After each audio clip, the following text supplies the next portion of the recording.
is a presentation of Fox Sports. We are Baltimore. We are Wisconsin.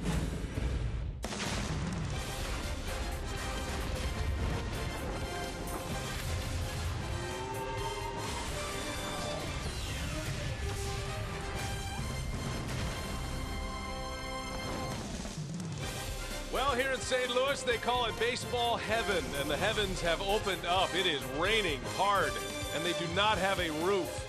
So we are in a rain delay here at Busch Stadium. The Brewers and the Cardinals are awaiting game number 2 of this 3-game series, and it feels like we're all going to be waiting for a long, long time here today. Hoping to get it in on this Saturday. Hope you're having a great Independence Day weekend, everybody. Enjoying friends and family.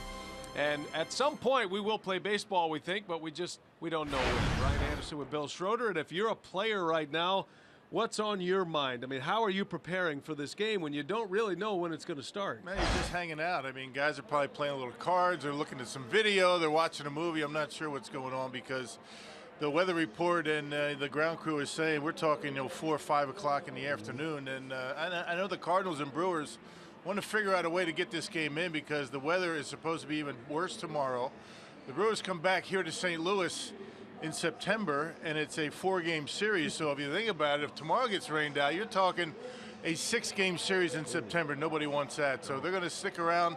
This is a 1 o'clock start today, and who knows? We might not start till 5, 6 o'clock. All right, so we will wait it out. Of course, we'll keep you updated. But let's get into the matchup a little bit because they are expecting to play baseball at some point today. It's going to be Jimmy Nelson against Adam Wainwright. The Cardinals, until yesterday's win, had lost 7 straight home games.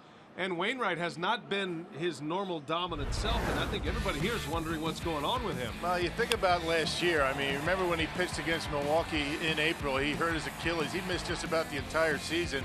Came back in September out of the bullpen, but didn't have a whole lot of time in spring training. Got off to a terrible start. He got really pounded his last time out against the Royals. 5 innings, 10 hits, 6 runs, but a couple of starts before that, very good. So a little bit of inconsistency for Wainwright, but certainly he's had a number of starts against the Brewers. The Brewers going to be no surprise to him. And Jimmy Nelson has to turn things around. Although he hadn't been giving up a lot of runs as of late, he has really struggled.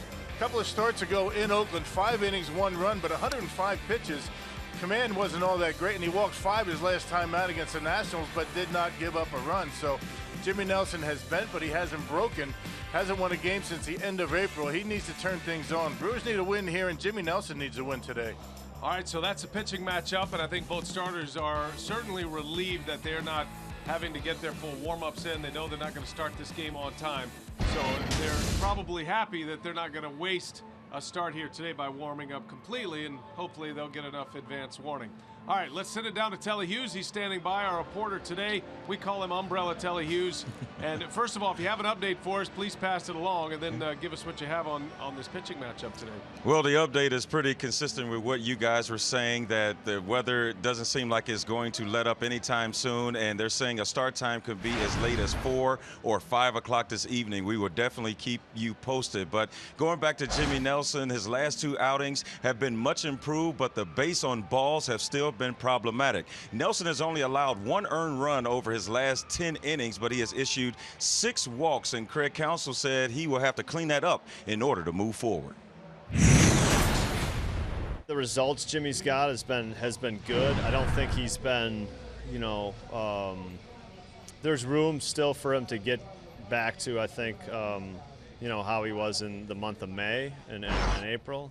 And it's really, just more consistent in the strike zone, really. He's gotten himself into some trouble, with walks, really. The rain continues to fall here in St. Louis, and we'll definitely keep you posted as we move on. Once again, we're not hearing too much because they're saying that they're looking for windows, but they don't want to start and stop, so we'll definitely keep you posted from Busch Stadium here in St. Louis. We'll keep you posted as we hope to play baseball at some point this afternoon.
studio. Thanks to everybody watching. Thanks for your patience today as we wait out this rain delay. Today's game on Fox Sports Wisconsin is presented by Potawatomi Hotel and Casino. And this will be game 2 of a 3-game series. 66 degrees on the 2nd of July in St. Louis. That is rare. And a long rain delay. Never really rained hard, just enough to keep the tarp down.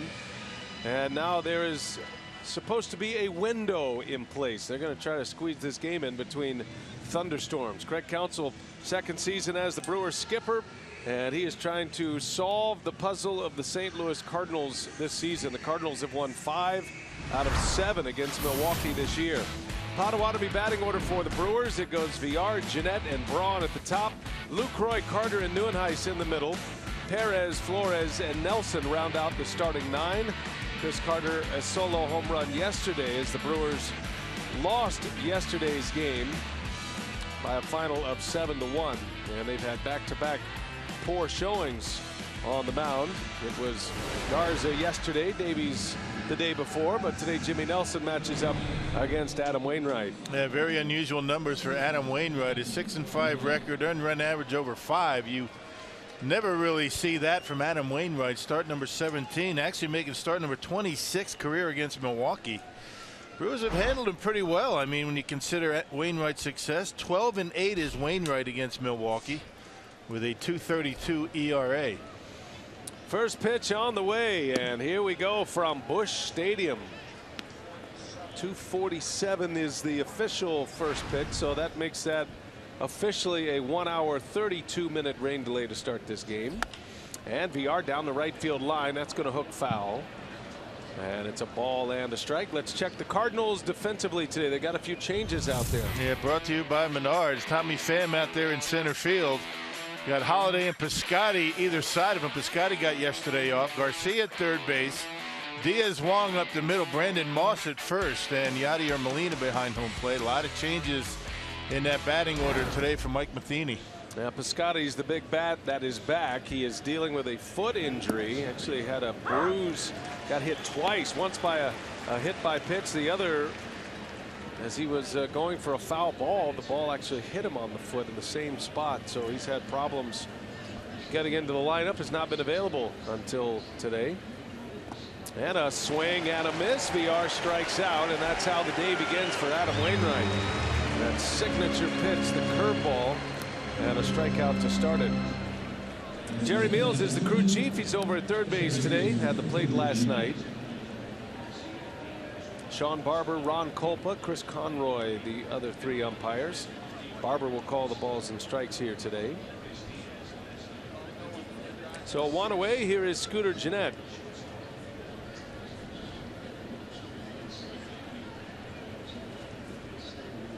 Brewers have lost back-to-back games by a final of 8-1 and 7-1 as Jeanette to the opposite field. A base hit gets by Diaz. And a clean single with 1 away, and Jeanette keeps on hitting. He was the Brewers Player of the Month in the month of June. This has a good approach, and that might not be a bad idea. A good plan. That's a good plan against Wainwright. Go after that fastball if you feel like you get one early in the count. He's got a very good cutter. He's got a very good curveball. And that curveball is what struck out Villar. Very inconsistent with the curveball so far this year. Now Wainwright coming back. This is his first full season after surgery. Had the long road rehab coming back last year. It was a shock that he was able to come back, that Achilles injury.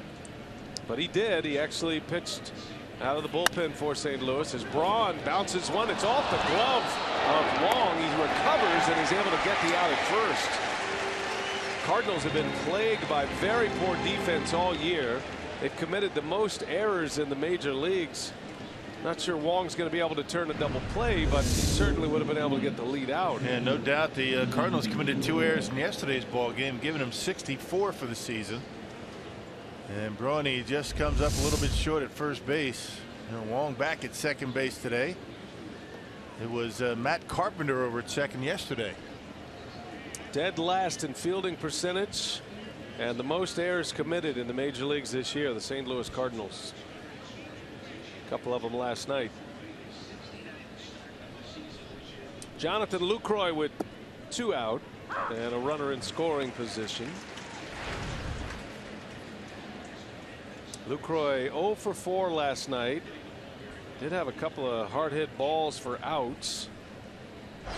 So no cause for alarm with Lucroy. Still swinging the bat well. Just nothing to show for it from last night. And another good start by Jaime Garcia against the Brewers. He has been tough on the crew this year. Given a 1 run in 2 starts. That signature changeup for Garcia yesterday was giving Jonathan Lucroy fits. Yeah, Garcia threw a 1-hit shutout against Milwaukee in April, and then last night 8 innings 1 run. Lucroy takes a ball. Jonathan comes in batting .298. Brewers have 3 players that are sitting around that 300 mark. VR's right at 300. Braun's hitting .320, 6th in the league. And then Lucroy's at .298. Lucroy with 10 homers, 38 runs batted in.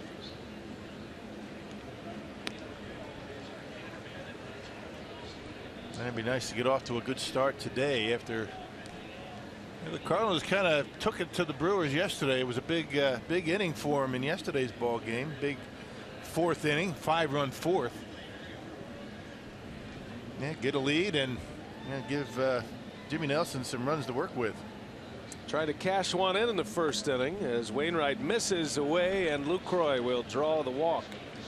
So 1st and 2nd. Lucroy trying to get, or Wainwright trying to get Lucroy to chase one there. Brewers haven't had a problem this year with base runners. They've been getting a lot of men on base. It's driving them in, especially with 2 outs, that has been the key for them this year. They have not performed well in either of those categories, runners in scoring position or 2-out runners in scoring position. Here's Carter now, and he's on the 1st pitch. Little defensive swing for strike 1. That signature cut fastball from Adam Wainwright. He's got a good one. He's got a sinker, a cutter, a curveball. Last time out, he had a difficult time in his first 2 innings. He threw 69 pitches in the first 2 innings last time out against Kansas City. Now Carter yesterday providing the only tally of the game. It was a center field home run off Jaime Garcia. At the time it tied the game at 1. And home run number 20 on the Powerball count for Chris Carter. Leads the ball club. He is tied for 4th in the National League in home runs. And nice easy swing, and he hit that one a ton into center field. Be nice to get a big fly out of Chris here in the 1st. 2 on, 2 out. 0-2 is the count. Carter is coming off a very good homestand. Brewers face the Nationals and the Dodgers, and Carter was 6 for 18, had a home run. He drove in 4 in the 6 games.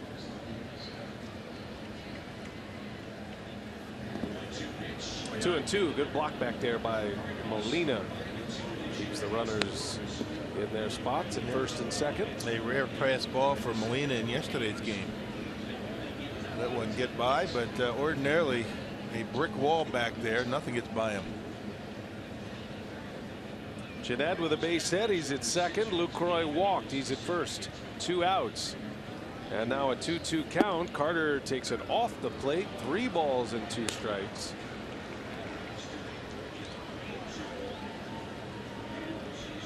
I think one of the reasons you see so many base runners for the Brewers, this is the part of the lineup with Carter and Neuenhuis. Pitchers are gonna make their pitches. They're gonna make the pitchers pitch, trying to get these guys to chase. Runners go. Carter shatters his bat, and Wainwright will make the throw to win the inning. Brewers strand a pair.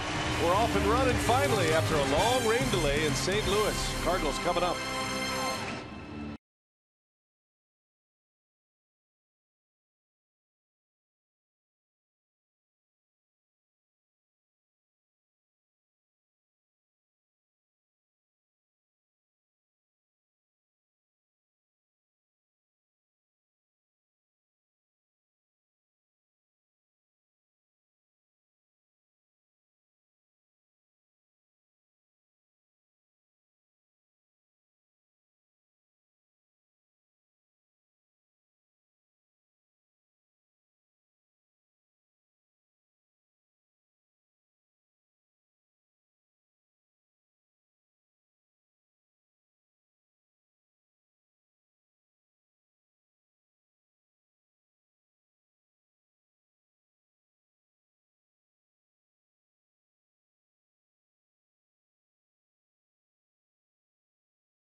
unable to score against Wainwright. Now the Cardinals are coming up against Jimmy Nelson at Busch Stadium.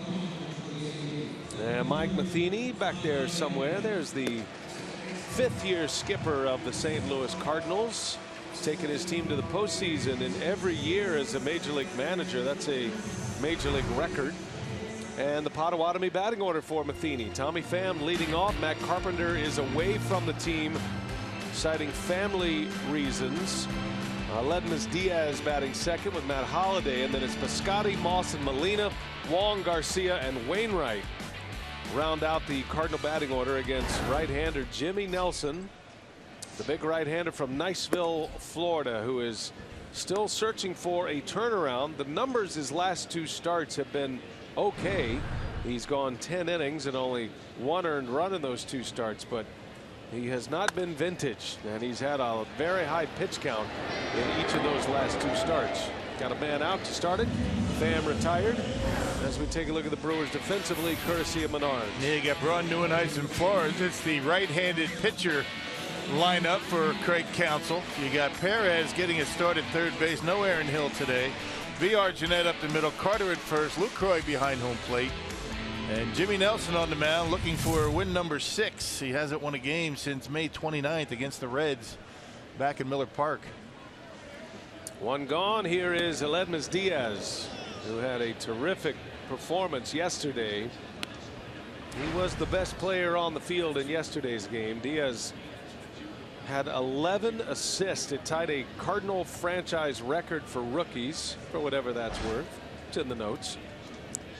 But it tells you that he was very busy yesterday. Garcia was getting a ton of ground balls, and we saw the full array of range for Ledmus Diaz. Yeah, good hands, good range, good throwing arm. He highlighted all of that in yesterday's game and got a couple of hits.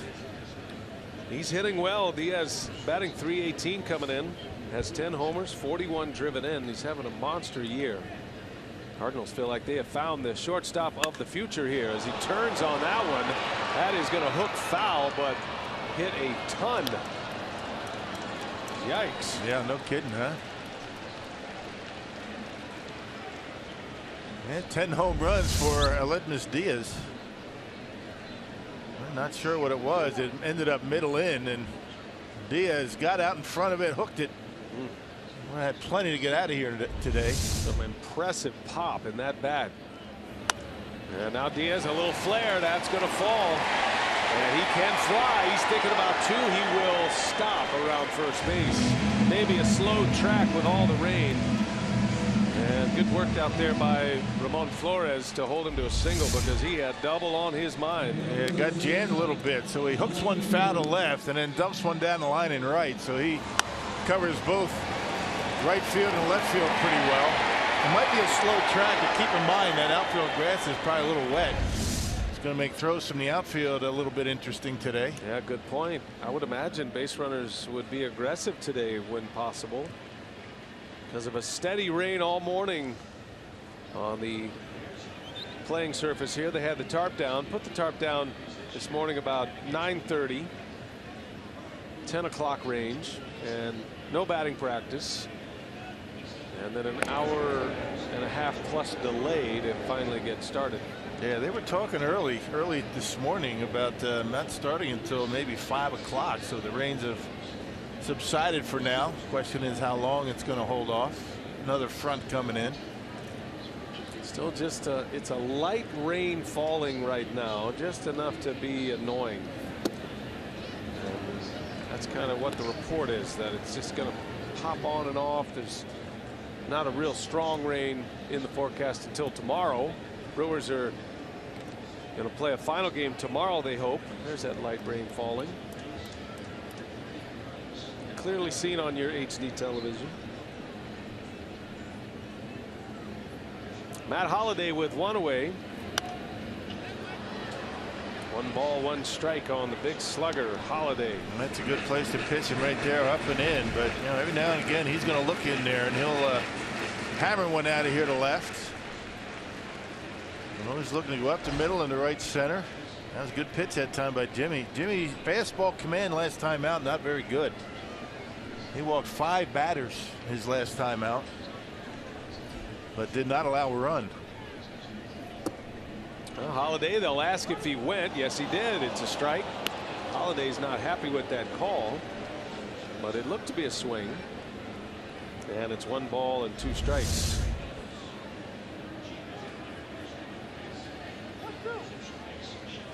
Hard to tell on that angle. Maybe Ron Copa said it was a swing. That's all that matters, really.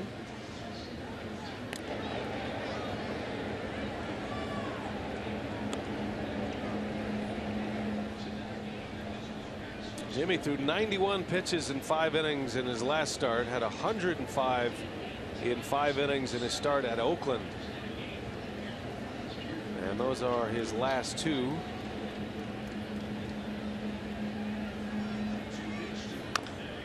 So these aren't terrible numbers, but coming out of where he came from, he allowed 6 runs in 4 innings against the Phillies. Gave up 6 earned runs in 3 2/3 against the Giants, his worst start of the year. And then bouncing back with back-to-back 5-inning outings. These are not the numbers of a potential #1, and that's what the Brewers hope and feel that Jimmy Nelson is for them. It just shows you what kind of competitor he is. Even when he doesn't have his good stuff, he figures out a way to keep the opposition off the board. And then he had Holiday out in front, a strikeout on a breaking ball, and that is out number 2. That's the first strikeout for Jimmy Nelson. So far, a lot of movement on his pitches. There's that curveball, and Lucroy able to block it. And that not even close, and Holiday just waves at it. With those 5 walks, and you would think, well, maybe didn't have his curveball command, but it wasn't really the breaking stuff. It was a fastball that he was having a difficult time finding home plate with. 27 years of age, Jimmy Nelson, hoping this would be a breakout season for him. He started to emerge last year as a potential ace. He has all the makings of a #1. Big, strong right-hander, tremendous work ethic, tremendous competitor. He's got all those intangible pieces. But there are some mechanics challenges as well. When you talk to scouts around baseball, you talk to his pitching coach, those repeatable mechanics, trying to get to that point where he can have those repeatable mechanics and pitch with more consistency. And that's what being wild's all about. I mean, when you're not able to throw strikes at this level, it is something in your mechanics. What that is, sometimes it's very difficult to define. It could be with the legs, it could be with the arm, body. I mean, who knows? But you know, that's what the pitching coach is all about, and been trying to work it out and get that repeatable delivery, which allows him to throw consistent strikes. Facing Stephen Piscotty with 2 outs, Diaz at first. And Piscotty a little bit late, fouls it away. Piscotty's been hurt. This foot injury he's dealt with, a bruise to the foot. It was so swollen he couldn't get a shoe on. Got hit by a pitch, and then the same spot. How random is that? He took a fly ball. He was trying to make a play in foul territory and was coming up against the wall, and the ball hit him in the same exact spot. They thought it was broken when it first happened, but no fracture. But he's missed a couple of days. He's a little rusty, and down he goes. It's a strikeout for Nelson. Back-to-back Ks to end the inning, and a good start for Jimmy.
Brewers are hosting Ghostbusters Day at Miller Park next Saturday, July 9th against the Cardinals. Get your limited edition Brewers Ghostbusters bobblehead by reserving your spot at brewers.com/theme nights. Adam Wainwright back to work as we start the second inning now. It'll be Kirk Neuenhuis to lead off, and Wainwright flips up that 67-mile-an-hour curveball for strike one. Neuenhuis with 5 home runs and 22 runs batted in. 3 of those 5 have come in the last week for Neuenhuis. He's been on a home run binge here lately. Yeah, a couple of them to left field, so he's hitting them to all fields right now. No balls, 2 strikes on Neuenhuis. Batting 6th in the lineup today. And a wave and a miss. Wainwright stayed slow, stayed with the curveball, and Neuenhuis is strikeout victim number 2 for Adam Wainwright. Never a good sign for the opposition when Wainwright has the curveball working early. Check this pitch out. I mean, that baby breaks a lot down in the zone, and that's exactly where you want it with 2 strikes.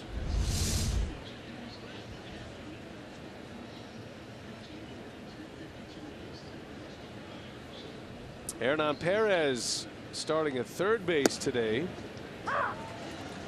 Aaron Hill getting the day off. Perez made the start in right field last night, really proving his wares as a utility man. I think Craig Counsell, more than anything else, just wants to get Perez maybe into a position he's more comfortable, see if he can get his bat going. He's been actually swinging the bat pretty well, but right field has been a high stress position for him as he tries to learn all the nuances. And a pop up. Brandon Moss is under it, and there's out number 2. You know what's surprising about Hernan Perez out in right field? He has got a very good throwing arm from out there. I mean, he's made a number of very good throws to home plate and back into the infield. He's got an infielder's release, but he's got good carry like an outfielder. Perez hitting at 271. He's a quick out on a pop up. 2 up, 2 down for Wainwright. Here's Ramon Flores now. When Wainwright is on top of his game, you'll see some quick innings, because the book on Wainwright is always try to get to him early.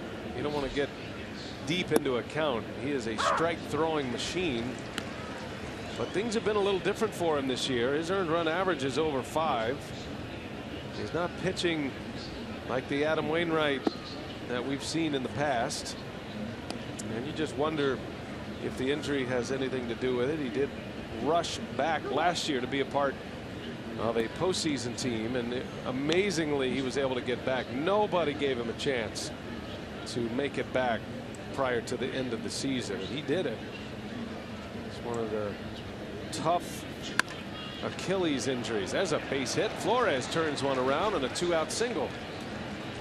So the 2 lefties with base hits today, Scooter Gennett and Ramon Flores. And that'll at least clear the pitcher spot for Jimmy Nelson.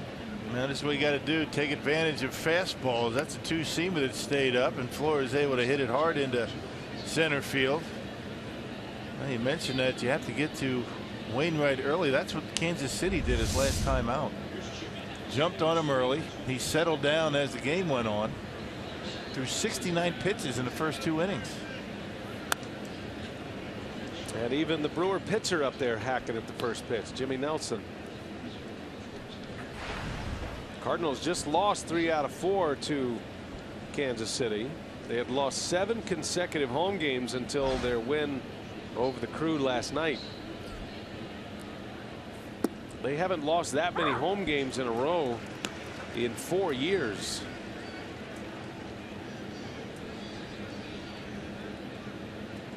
Yeah, they've always been very good here at Busch Stadium.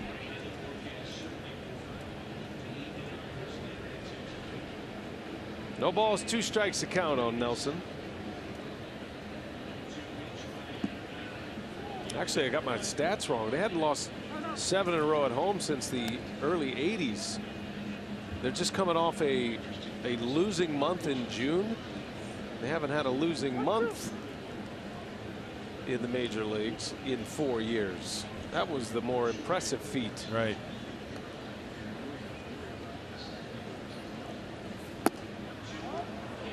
Ooh, everybody thought it was a called strike 3, especially Jimmy Nelson.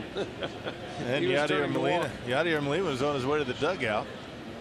The Cardinals are 7 games under 500 at home, 10 over on the road this year. St. Louis overall 3 games over 500. They're 41-38 on the season. And Nelson a strikeout. Third K for Wainwright. 2 in the books of scoreless ball. We head to the home second. Nelson will be back out there.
Jimmy Nelson set to work his second inning of work, and as of late, Jimmy has had 2 outings that he's been much improved in, but the base on balls has still been a concern. Jimmy has only allowed 1 earned run over his last 10 innings, but he has issued 6 walks, and BA and Rock talked about Jimmy's command in the first inning. That's something that is really being focused on, and as they said, it's all about mechanics, and it's something Derek Johnson says Jimmy has worked on extensively in between starts, and we'll see if that's something he's able to clean up, because Craig Counsell said that even though the results have been good, it hasn't been achieved the way that they would like, and they'd like to see Jimmy regain the form he had in the month of May. BA. All right, thanks, Telly. And yeah, to translate that, I think Craig Counsell's point is if you're going to be the top of the rotation starter, which they feel Jimmy will be, then you got to have some deep outings. You got to manage pitch counts, and you've got to be the guy that gives the bullpen a day off. Right. Yeah. You know, one run in 2 games is pretty good, but only 10 innings. He needs to go deeper than that, and the pitch counts have been the issue for Jimmy as of late. But again, he's been able to minimize the damage, and that's a good thing. That shows you the kind of competitor that he is. Makes his pitch when he's needed him. His last couple of times out. Brandon Moss leads off, opposite field, base hit. Had a shift on for him. Moss thinking about 2. He's on his way, and the throw comes in. The tag. Moss is safe. Hustle double for Brandon Moss. A nice throw by Ryan Braun, right on the money. That's what you see out of Ryan Braun most of the time out there. Very quick release, like a third baseman, but right on the money. It's a pretty good swing by Moss on the curveball. And check out Braun. He backhands it, gets himself in position, and very quickly able to throw a strike into Scooter Gennett. Bang bang at second base. Credit Moss for hustling right out of the box, and he's in there with a double. Leadoff double in the second for St. Louis. Here's Yadier Molina. Always got to be ready for that first pitch with Molina at the plate. Pickoff play. DR trying to sneak in behind Moss. And Nelson gave him about a 93-mile-an-hour fastball at second base. Very good up the middle and right field hitter is Molina. Got to be careful anything away from him. Molina with a couple of hits yesterday. He had Thursday night off, a rare off night for Molina. Last game of that Royals series.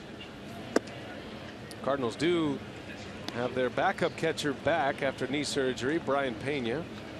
So that might afford Mike Matheny a few more off days here and there with Molina. But he's typically a guy who likes to catch every day. He's not able to do that every day, but unlike most catchers who need about every fourth or fifth day off, Molina can go a week or so at a time. Big bouncer. Perez has got it. Long throw scooped by Carter. Nice play on both ends. And the slow running Molina is out on a 5-3 putout. Yeah, nice play by Perez, angling back and realized he had a little bit of time with Molina getting down the line and able to make a throw, and good pick by Carter. Check it out, just a little bit behind the bag. That's a quick release and a good pick by the Brewers first baseman. Almost got it over Perez's head. Molina going as hard as he could, but a beautiful play on the backhand by Carter for out number one. The runner at second has to stay put as well. Here is Colton Wong. And he swings at the first pitch. Wong's been playing some outfield recently for the Redbirds, mostly center field. They sent him back down to the minor leagues to learn how to play the outfield and get comfortable out there. Did have a couple of starts in left in an American League venue with Holiday as the DH, but today Wong's back in there at his natural position of second base. Yeah, he's made 9 starts in the outfield. Just trying to get that left-handed bat in the lineup. Now you got Johnny Peralta back from the disabled list. Matt Carpenter has been moving around, and Matheny, whatever lineup he puts out there, it seems like the Cardinals are going to be able to score some runs. They can hit second in the league in home runs, third in the league in runs scored. No, it's really been their offense that has kept them over 500. Their pitching staff has struggled. Their starters are not going deep in games. Their relievers are in a little bit of change right now. Matheny has taken Rosenthal out of the closer's role.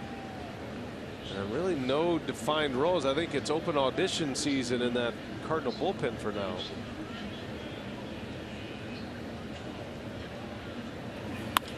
Long on the ground with the shift on. Jeanette will make the play for out number 2. Moss advances, but 2 ground ball outs for Jimmy Nelson. Hey, MLB TV Premium, the #1 live streaming sports service, delivers everything you have come to expect and more. Watch every out-of-market game live in HD on over 400 supported devices. Go to brewers.com.tv for details. Brewers MLB.tv for details. I see. That'll get you there. They'll figure it out, Rock. We welcome all of our viewers right now watching us on the MLB TV app. It's great, isn't it? Yeah, we were all over that during the rain delay. Bounce around, all kind of games going on. 2 outs, runner at third. Greg Garcia, the batter for St. Louis. Going to be checking out that Fort Bragg game tomorrow night on MLB.tv. Yeah, looking forward to that. That's the base, military base in North Carolina. They built a major league caliber field there, and the Marlins and the Braves are going to play a game there tomorrow night. Some really cool images on MLB.com. Have some images of the ballpark and how it was constructed, and very interesting spot placed on an old golf course. Strip that down and threw this ballpark together. It looks great. There's some crazy games going on right now. We were watching during the rain delay. One, the Twins have 17 runs on the board today. They're only in the 6th inning. They've scored 17 runs in the first 5 innings at the plate against Texas. And only 12 hits. And they lead 17-4. at Target Field as Garcia draws the walk. That might have been by design a little bit with the pitcher coming up. Yeah, but the ball in the dirt that Lucroy had to block, not by design. And Wainwright can swing the bat a little bit. He's not an automatic out up there at the plate. By no means. Wainwright's always been a good hitter, a hitter as a pitcher you have to pay attention to. He has 6 hits this year, including a home run, and he has 10 RBIs this season. That's a lot for a pitcher. Yes, it is. That's a lot for a season, and let alone the first half. First and third, 2 outs.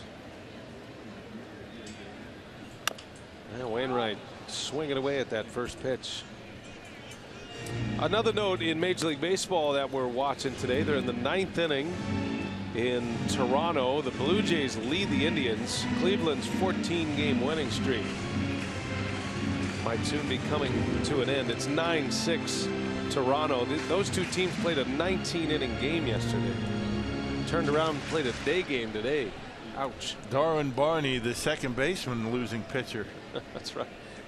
Carlos Santana hit a home run yesterday for the Indians.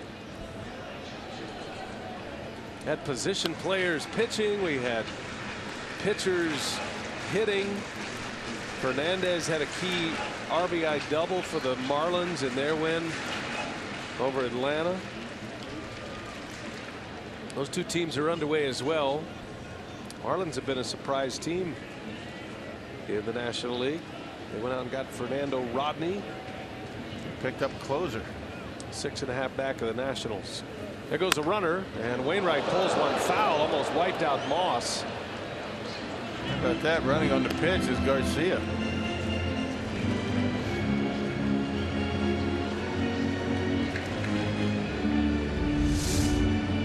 Had a pretty good jump. I don't think Lucroy had a shot at throwing him out. Of course, the Brewers weren't about to move around. Middle infielders never moved. Look out. Take your lead in foul territory. If it hits you there, it's just a dead ball. No big deal. Just hurts. He goes again, and a swing and a miss. Wainwright strikes out. Jimmy Nelson has 3 punch outs. 2 scoreless in the book. We go to the 3rd. The Brewers are coming up.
Hope you're having a great time back in Milwaukee or wherever you're watching us today. We are scoreless, and in recognition of this 4th of July weekend, Fox Sports Supports is proud to team up with The Mission Continues, empowering veterans who are adjusting to life at home and finding purpose through community impact. Visit foxsportsupports.com to learn more. Brian Anderson, Bill Schroeder, Telly Hughes, our reporter. Today's game being produced by Dan Keener and directed by Adam Bryant III. Brian Michalogic in there as well, doing whatever he does. Jimmy Nelson and Adam Wainwright off to a scoreless start, 2 in the books, each with 3 strikeouts. And a lot of landscaping needing to be done between innings on a very wet field, a soft track after a lot of rain earlier today. I'm glad that baseball has progressed beyond the tongue depressor. Got the wire brush working down in the dugout. Top of the order, VR leads the way for Milwaukee. I mean, the tongue depressor still works really well, though. Yeah, you cut them on an angle, like in a point, and then you tape 2 together, and it works fine. There's a strike to VR. Then you can check your tonsils after the game. Yeah. Or for whatever reason, you might need to depress your tongue.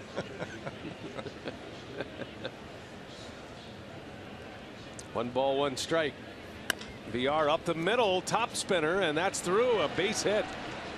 So Jonathan VR with a single to start the 3rd inning. And the Brewers have a hit in each of the first 3 against Wainwright. Yeah, great speed to lead off the 3rd inning. Let's see if the Brewers can't get something going here. And fastball from Wainwright is pretty much down the middle. It didn't sink much, and VR able to find a hole in the center field. Continues to hit. Batting average now again over 300. I think that's the one thing that jumps off the page more than any against Wainwright this year. If you look at his line, he's given up a lot more hits than innings pitched. He's +10, as a matter of fact, hits to innings pitched. And of course, when he was at his best, not only did he rarely walk people, usually his walks were by design if he was working around a particular batter in the lineup, but his hits were down as well. That has not been the case this year. He's giving up more than a hit per inning, and he's given up a hit in each of the first 3 innings today. Yeah, but the thing he doesn't do is give up a lot of home runs. He's only given them 8 so far this year, which is not too bad. 8 home runs in now 17 starts. This ballpark might help him in that regard a little bit. We've seen a number of baseballs stay in the yard in yesterday's game. Very cool temperatures for July in St. Louis. This is extremely unusual here. Temperatures are in the 60s right now. Jeanette fouls one off his foot. That one bit him a little bit. I guess what would you rather have, right? 60s or upper 80s with humidity? Later in the week here in St. Louis, they're calling for temperatures in the upper 90s. And they're even expecting maybe triple digits by the end of the week. With humidity. 1 ball, 1 strike to count. VR at first. And Jeanette rolls one to first base. Moss is going to second out there. And wisely stops in case they were trying to get him in a rundown for whatever reason. But Jeanette reaches on the fielder's choice, and the first out of the inning is at second. I think he was just spooked because of the throw. I think he thought the throw might hit him. He just stopped and ducked. And check out the angle. He's not sure about the angle. Watch the throw. Diaz is throwing the glove up. He's thinking, this isn't going to hit me. I'm going to stop and duck out of the way. There's a good shot at the angle right here, and say, nope, I'm not going any further. So it wipes out the league's best base stealer, that fielder's choice. Jeanette replaces VR at first. And here is Ryan Braun now. It's really not a good combination to try and steal bases with Molina behind home plate. Wainwright holds runners very well. And he has a very quick delivery.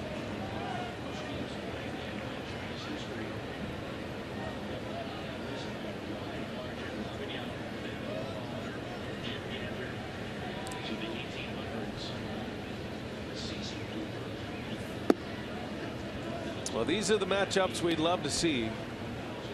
Adam Wainwright, Ryan Braun, all-star competitors. Braun's been an MVP back in the 2011 season. Wainwright probably should have been a Cy Young Award winner. He came up short on a couple of occasions. He finished third one year and second another. I think a lot of that had to do with his teammate Chris Carpenter splitting some of the votes, perhaps. And Braun right back up the middle. It hits Wainwright. He recovers. He throws, and Braun is safe.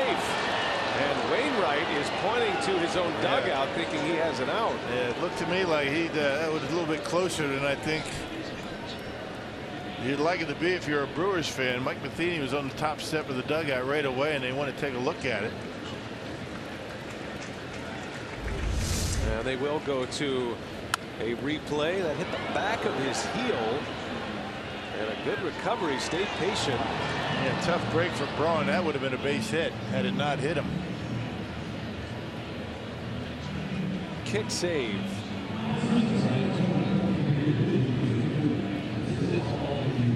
Tough to see from that angle. It didn't take long for the Cardinals to tell the umpiring crew they wanted a review, which does not bode well for the Brewers here. That's Jerry Meals in the front. He's the crew chief. That's where the call will come from. And the calling umpire, Ron Kolpa, is with him. See if we can pick it up here. Pretty close. It was scary the way Braun hit that bag. Kind of jumped at the bag, and that's the way you can pop an ankle. Ron Kolpa, the first base umpire.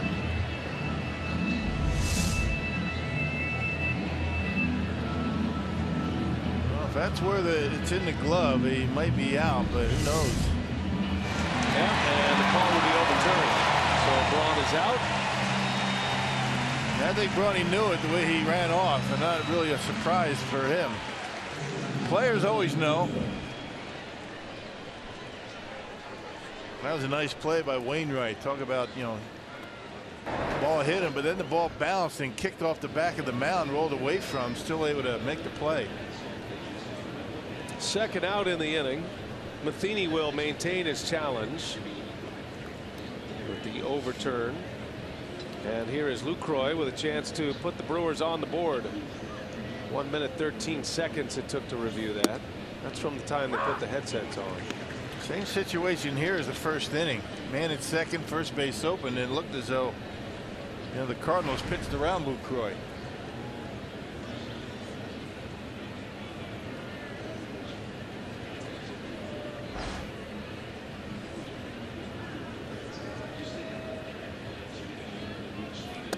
Inside, Lucroy evens the count, a ball and a strike.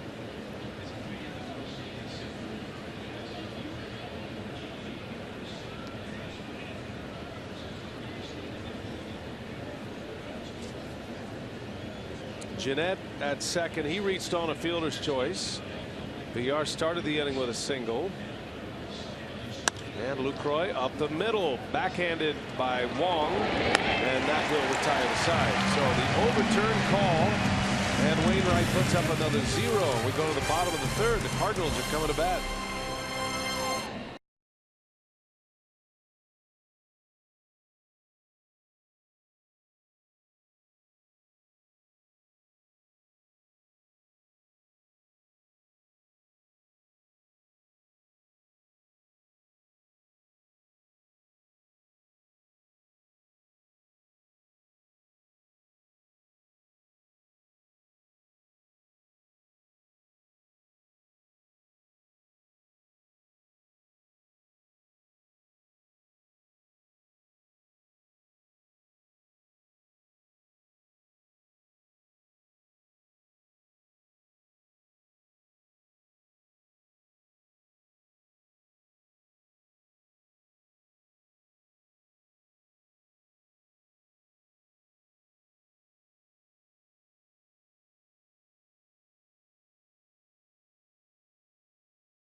Brewers baseball on Fox Sports Wisconsin is brought to you by Hupy and Abraham. 1-800-800-5678. Hupy and Abraham. Tell them you mean business.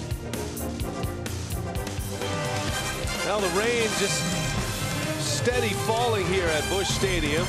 It's a light rain, just enough to be a nuisance. And it's thinned out what they expected to be as a sellout crowd today. But we're playing ball in St. Louis. Jimmy Nelson back to work as we start the third. This game did not begin until 2:47 local time. That was an hour and 32-minute delay when it was all said and done. And then we're hoping to be back at it tomorrow for a 1:15 start here in St. Louis. 12:30 airtime on Fox Sports Wisconsin. But they're calling for more rain tomorrow as well. Tommy Pham leads off. Nelson misses away. 3 balls, no strikes to the Cardinal leadoff hitter today. Matt Carpenter is not in the lineup, not with the team. He is attending a funeral. One of the premier left-handers and leadoff men in the game is not with his team today, and we certainly send our condolences to Matt Carpenter, his family. No details given on the funeral, who it's for, but he is not with the ball club today. It's obviously very serious and someone very close to him. Yeah, right. A couple of big bats out of the lineup, Carpenter and Johnny Peralta. Matt Adams not in there today.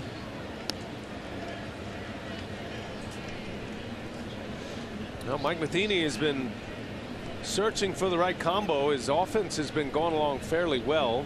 That stretch of 7 consecutive home losses, though, they had only scored on average 2 runs per game. He broke out of that in a big way last night. There's a swing and a miss. Nelson comes all the way back down 3-0 to strike out Pham. A couple of good pitches there to get back into the count, and then he gets one right on the outside corner.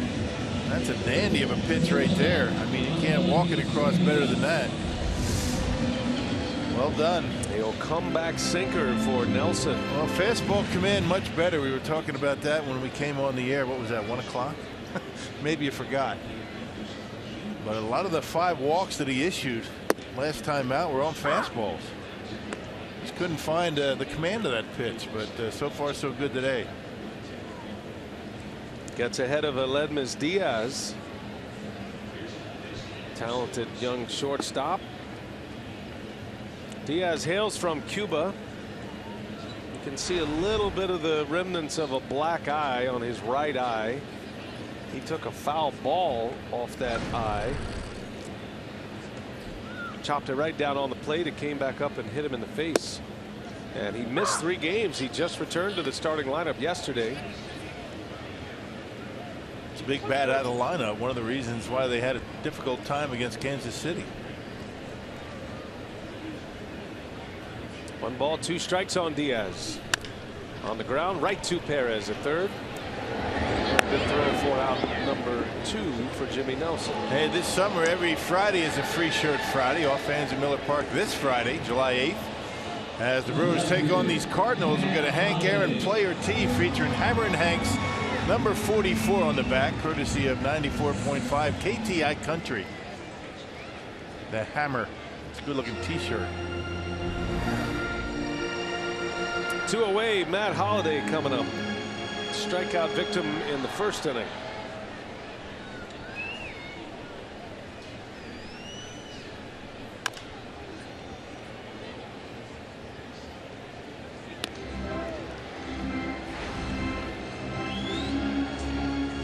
Holliday has that home run stroke going again. 15 home runs this year. He has 50 runs batted in as well. He's just outside the top 10 in RBIs. Having a solid season for the Cardinals. Ground ball right to Perez again. Nice and easy. The hop. And a 1-2-3 inning for Nelson. Couple of ground outs. And his 4th strikeout. And we've got 3 in the books in St. Louis.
Coverage of baseball. Big Papi goes deep for the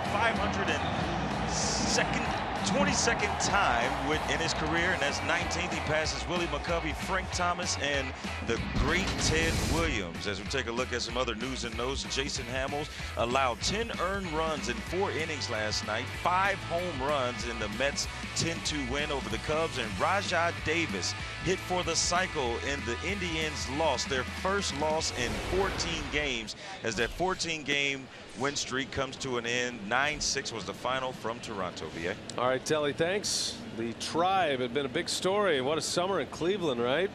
With the Cleveland Cavaliers winning the NBA championship. Cleveland started play today 7 games up on the Royals, the reigning world champion Royals. Kansas City is playing well again. They took 3 out of 4 from the Cardinals, but lost last night. Carter down the right field line. That's slicing away from Piscotty. That's going to get down for a hit, and Carter with a leadoff single. Well played out there by Piscotty to hold him to a single. Yeah, good idea to hold up, particularly a leadoff hitter. Don't want to take any chances. That was a nice throw in there by Piscotty. And a good piece of hitting by Chris Carter. And fastball, nice easy swing by Chris, and dumps it down that right field line. Check out the throw from Piscotty.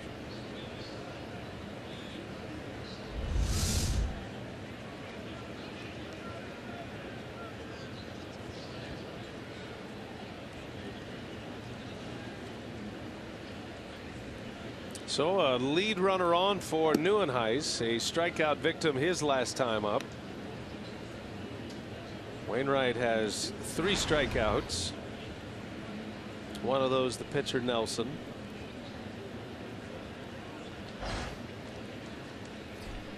Cardinals have a shift on for Neuenhuis. Infield shift. Outfield is straight away, but 3 infielders on the right side against Kirk Neuenhuis, feeling like his ground balls against Adam Wainwright are going to be the pulled variety.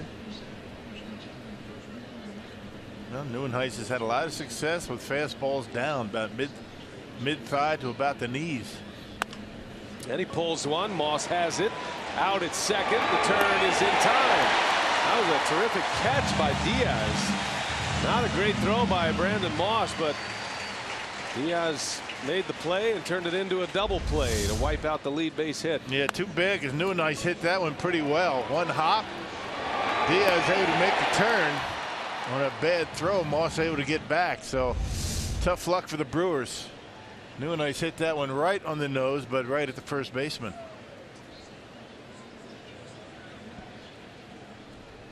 So the bases are empty. 2 men are out. Hernan Perez at the plate as Wainwright goes back to the windup. You see Wainwright working from the extreme first base side of the rubber. What's the advantage of that for a guy like Wainwright, would you think? Yeah, and maybe better angle for his cut fastball.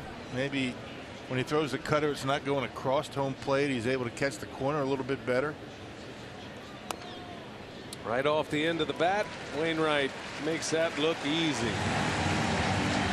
Got a leadoff single, a double play wiped it out. Perez an easy out. Wainwright threw 4.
but they're prepared as we head to the bottom of the 4th inning here in St. Louis. Hey, today's time of the game winner, just stop in De Pere. If they call the Brewers by 8 o'clock tomorrow morning, they get 40 tickets to a Friday night game in the Miller Lite Beer Pen. This offer courtesy of the Tavern League of Wisconsin and Miller Lite. I like the hat. A little floppy hat with the ball and glove logo. I'm in. Sun smart, and you get a little rain off your head. Well done.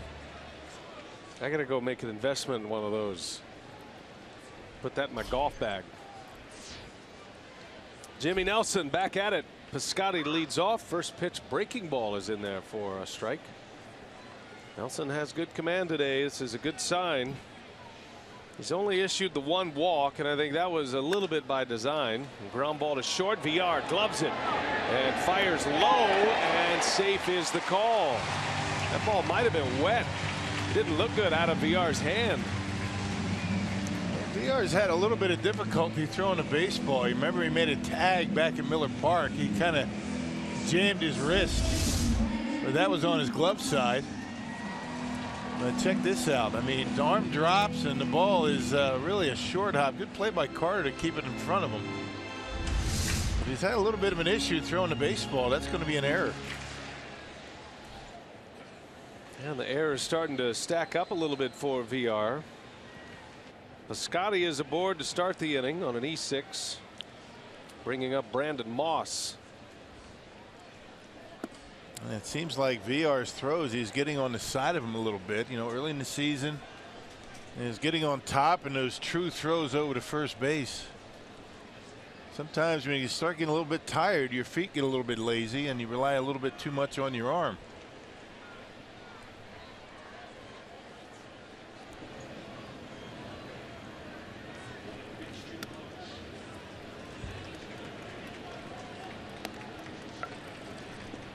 Now Moss last time up defied the shift for the Brewers. He had a double, slapped one down the third baseline, and there's only one infielder over there for Moss. Pull hitter that he is. 2-0 is the count, and Moss deep to center field. The wind's blowing though, and that's going to keep it in the ballpark. Yeah, he hit that tags one well. and stops. I think Moss thought he had one. We saw Carpenter hit a couple yesterday that stayed in the ballpark, and he barreled that one up nicely, got under a little bit, but as you mentioned, the wind's blowing, swirling in the ballpark today. I think right there he thinks he hit one. Stays in the ballpark. Moss on Thursday night hit the longest home run ever at Busch Stadium, this version of Busch Stadium, Busch number 3. 477-foot home run against the Royals. He's got plenty of pop. So when he thinks he gets him, he usually is right. But yeah. I think the conditions here, unusual cool temperatures with wind blowing in July, making this park very big. This feels like one of those damp cool days in San Francisco. Hit and run is on. Molina with a base hit. Piscotty all the way to third. Yadier Molina on the first pitch, singles to center field. All 3 of his hits in the series have looked just like that. And the kids can't give him a good pitch to hit on the first pitch, particularly a fastball. He is looking dead red. He's one of the guys in this lineup that will swing early in the count. Yeah, give him a fastball here to get over the plate. Just one of those get me over fastballs, and Molina able to dump it into center field. You're hearing the applause. They took the ball out of play as well. Yadier Molina with his 1,500th career hit. Similar milestone that Ryan Braun just reached. That's a lot of hits for a catcher.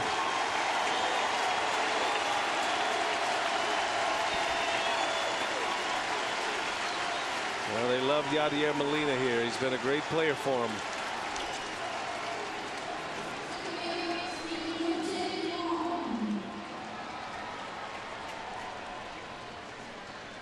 Nelson was already into his stretch. The junior announcer started announcing Colton Wong while Jimmy was in his motion. Just steps off, no big deal. needing a double play ball. The Cardinals are threatening now in the bottom of the 4th inning. Yeah, tough guy to double up. Wong can run. 1st and 3rd, 1 out. Inning started with an error. Nelson's at the bottom of the batting order. He's got a couple of lefties to deal with, and Wong and Garcia.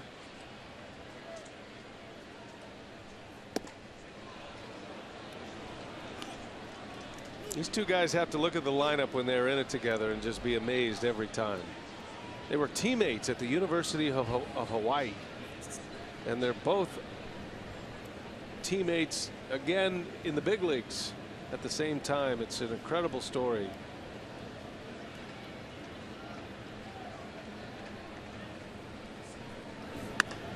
Wong slices one foul. Count stays at 0-2. Anybody on your Clemson team ever make it to the big leagues? Oh yeah. Who'd you play with that made it to the majors? Well, a couple of pitchers, Brian Snyder and Mike Brown. They were both pitchers, and Tim Tuffle. That was with Tim Tuffle. So you and Tim Tuffle could have been Played together against in the each batting other. order. He was with the Twins. I was with the Brewers at the time. Tim Tuffle, currently the third base coach for the Mets. 0-2 pitch. Inside to Wong. Share some stories after the games. Yeah, we just saw Tim in Milwaukee. He had some good years with the Mets too. This got inducted into the Clemson Athletic Hall of Fame last winter.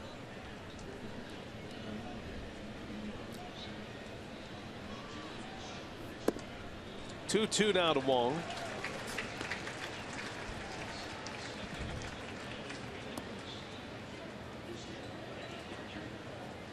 This is a spot where Nelson is looking for the strikeout or the double play ball. But a walk's not the worst thing as you get to the bottom of the order, and the backup infielder Garcia due next.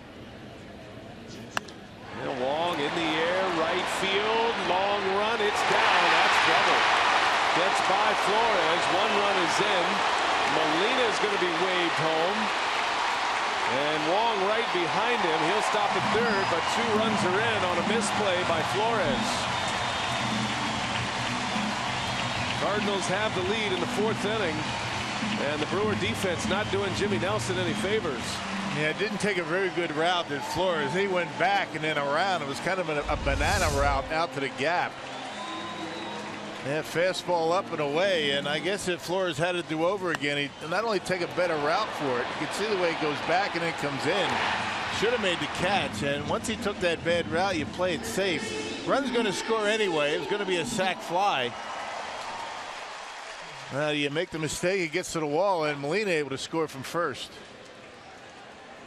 2 RBI triple to Colton Wong. Infield is in now with a runner at 3rd. Well, this started with an error, right? Yeah, give good offensive teams breaks. You give them extra outs, and they're going to hurt you.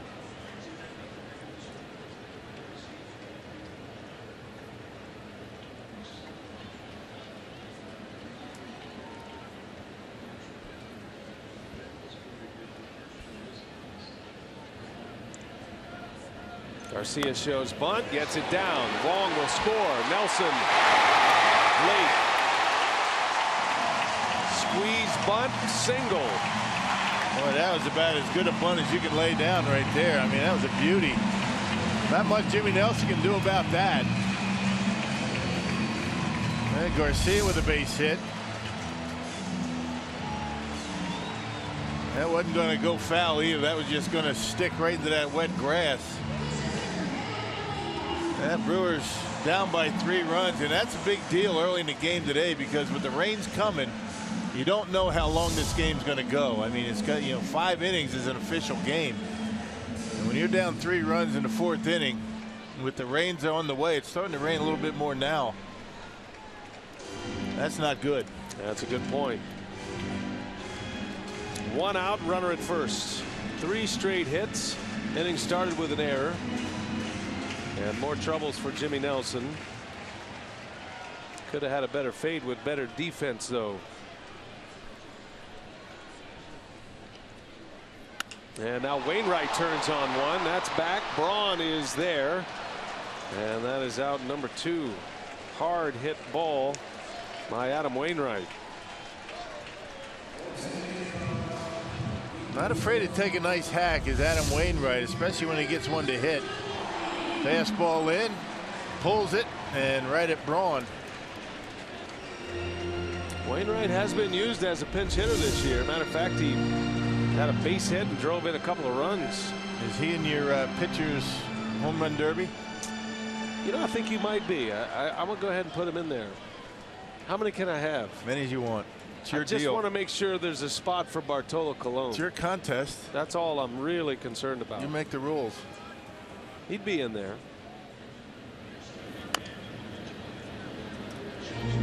Tommy Pham back to the top of the order. Cardinals had a 5-run fourth yesterday. They've got 3 on the board in the fourth today.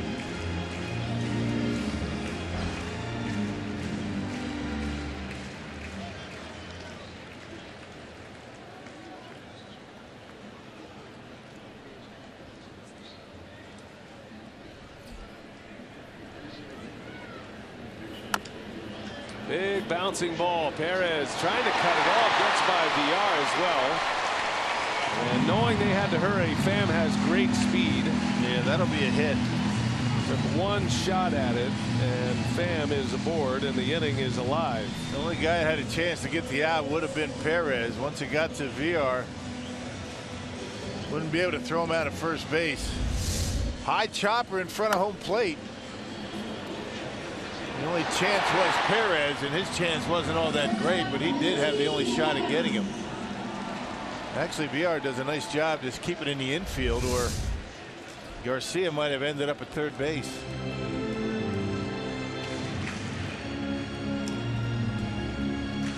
Cardinals have 6 hits. 4 coming in this inning.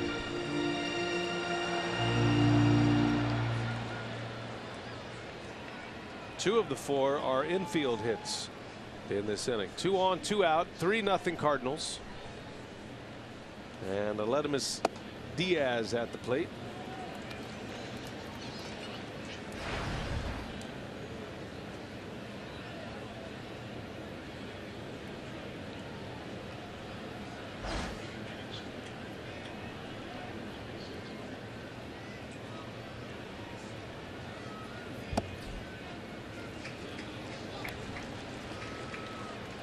Nelson cruising along through the first 3 innings. Had his best inning last inning.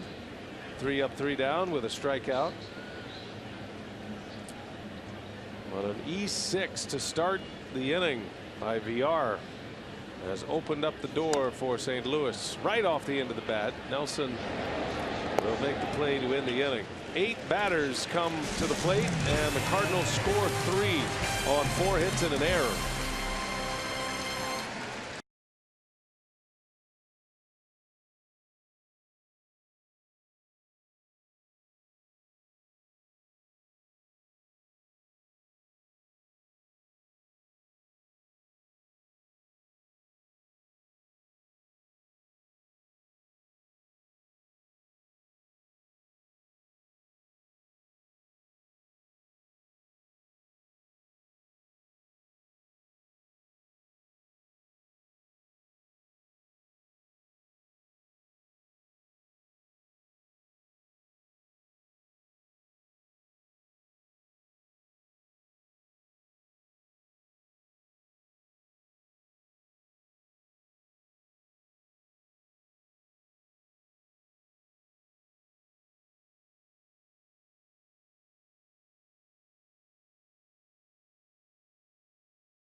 Inning, they lead 3-0 now at Busch Stadium, and it's time for our carsoup.com trivia tonight. Who are the 3 players in Major League Baseball history to spend 20 seasons on an all-star game roster? Got us to thinking yesterday with some of the legends of the game. Good question. 20 years. Whoa, boy. Yeah, can you believe it? I mean, to stay 20 years in the big leagues is an amazing accomplishment on its own, but to be an all-star for 20 seasons, at least 20 seasons, incredible. Only 3. One of them was a Cardinal. Ramon Flores leads off for the Brewers, trying to play catch-up now. That is tough to do with Adam Wainwright on the mound, even though this year has been a down year for him. Wainwright looks a little bit vintage today. He's had a good curveball going, has 3 strikeouts already, has gotten a double play ball.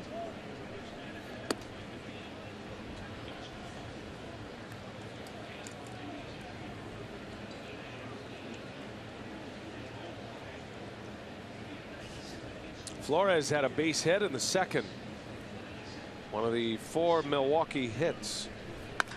And he pulls that one through for a base hit. Man, Brewers have a hit in each inning. That's a 3rd consecutive inning where the Brewers have started an inning with a base hit. And Flores able to turn on one down and in. And Wainwright doesn't possess the big velocity. And 91, 92 miles an hour.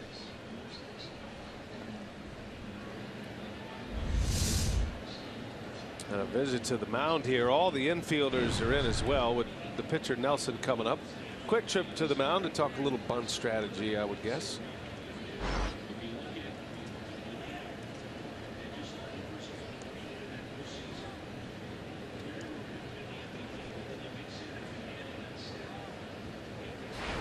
Nelson was a strikeout victim his first time up.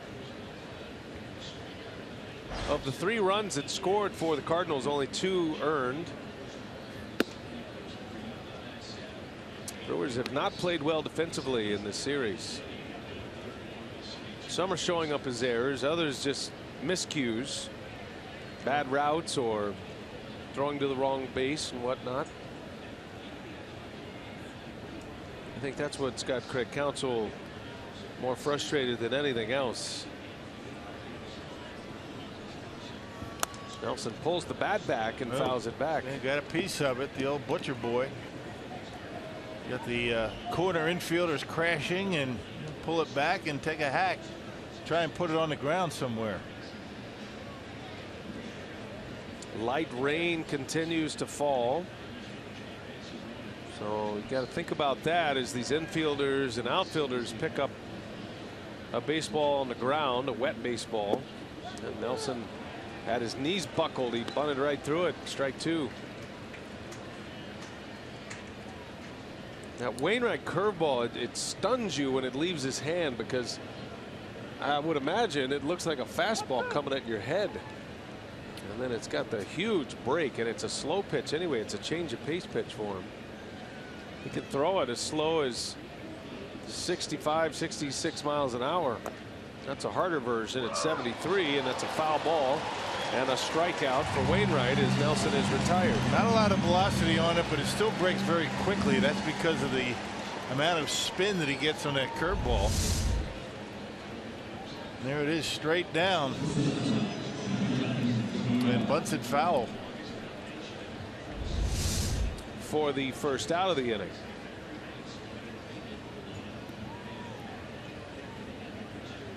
Top of the order, here's VR. Brewers down 3-0. It's one of those curveballs, like Don Sutton would always say. It's tough curveball to throw for a called strike a lot of times, because it does break so much and so quickly. Don Sutton had a curveball like that. Burt Blyleven had the big curveball that you use it when you're behind in the count, or ahead in the count, I should say, to get that strike 3. Because most of the time it's going to be out of the strike zone. The good one anyway.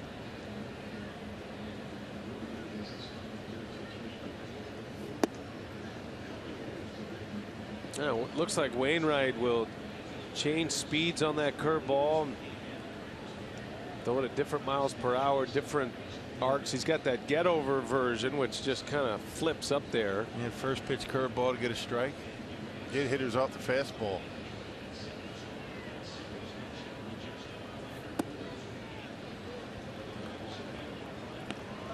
Now, there's a lot of concern here in St. Louis about their team this year, but from an outsider's perspective, you look at the Cardinals. They are 3 games over 500, and they have not played well at all. They are the worst defensive team in the National League and in the major leagues as far as errors go. Their pitching staff has been terrible lately, especially their starting rotation. So you figure there's a correction there. And I think the Cardinals, and talking to Craig Counsell, he said the same thing yesterday. He said this is a team that is going to contend. They're just trying to put the pieces together, and they certainly have the firepower to get on a winning streak. You just expect them to be there as Wainwright walks VR. So base runners in this 5th inning, 2 on with 1 out, and here comes Jeanette. Hey, a reminder, if you can't catch the games on TV, you can stream them live on your mobile device with the all-new Fox Sports Go app. Download the app, take Fox Sports Wisconsin and Brewers baseball with you wherever you go. Ponchoed up. That's a good call on a day like this. Not a problem. Let it rain, right? When you're ready for it.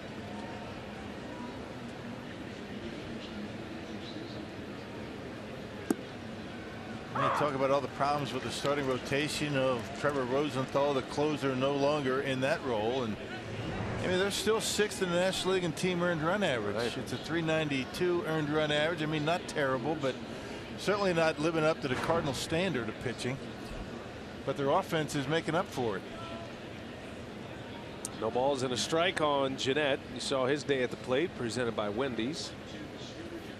And Jeanette takes a ball, 1-1 the count. The thing about offense is sometimes that comes and goes. You go into bad stretches and you rely on pitching and defense, to keep you in games. And defense has been poor. You figure it's going to get better at some point. They've had a lot of moving parts on defense as well. They've changed a lot of personnel. Peralta coming back. They've got Wong in center.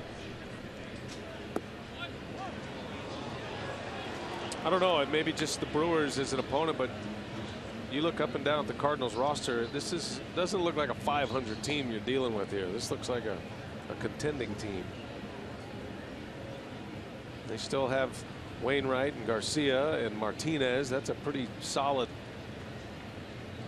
rotation they've got together. Up the middle, Wainwright, nice play to second for an out there, and then a double play. Boy, Wainwright really fields his position well. He's an athlete. Started a double play to win the inning. Might have taken a hit away from Jeanette. That's beautifully done. 1-6-3 double play, inning over.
The Milwaukee Brewers Community Involvement Initiative, known as the Community Achievers Award, will recognize residents throughout the state of Wisconsin each month during the season for displaying extraordinary efforts in their community. All adults and school-aged children throughout the state of Wisconsin are eligible to participate.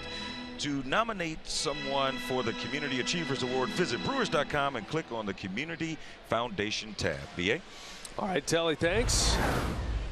And back at Busch Stadium, Jimmy Nelson on the mound to start the 5th inning. It is 3-0. Holiday first ball swinging. 1 pitch and 1 out. A high throw from VR. It's another poor throw. He's really frustrated. You can see in his body language. Not throwing the ball well. He just fired a shot over to Hernan Perez on the throw around the infield. Not getting on top of his throws for some reason. I'm not sure why, but normally you're going to see VR get on top of him and use that big arm. Getting rid of him quickly, but a little bit off the mark lately. Guy takes a lot of pride in his defense. Knows that's why he's in the big leagues. And he's hit this year too. He's had a breakout year. And now I think all eyes are on him to see if he can maintain this kind of success. Well, he's played a lot. I mean, he hadn't missed too many games this year, and sometimes that can wear you down. I know the Brewers have had a number of off days over the last week plus. Got another one coming up on Thursday. I think he's missed, what, 4 or 5 games this year? Yeah, is it? 4. There's a line drive to right. That's going to fall. A base hit. Stephen Piscotty with a single.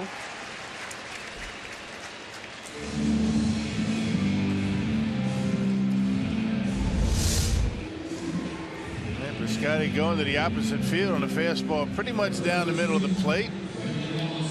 Inside out stroke, rips it into right field. Guy's got a lot of talent. Piscotty had a big postseason last year for the Cardinals in their series loss against the Cubs. Brand new outfield in St. Louis this year. Hayward went to the Cubs. John Jay no longer part of this program. A swing and a miss by Moss. They still got the big boy out and left, though. He kind of keeps things together here offensively in St. Louis. And even Holiday was playing a little infield when the season began. I think that experiment is over for now.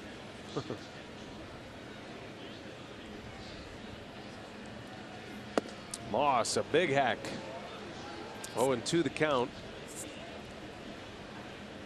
Moss was a stretch run acquisition last year. 32 years of age now. He came from the Indians last year. He's bounced around a lot. He's been with the Red Sox, the Pirates, the Phillies, A's, and then last year Cleveland to St. Louis. And that big power wherever he's been.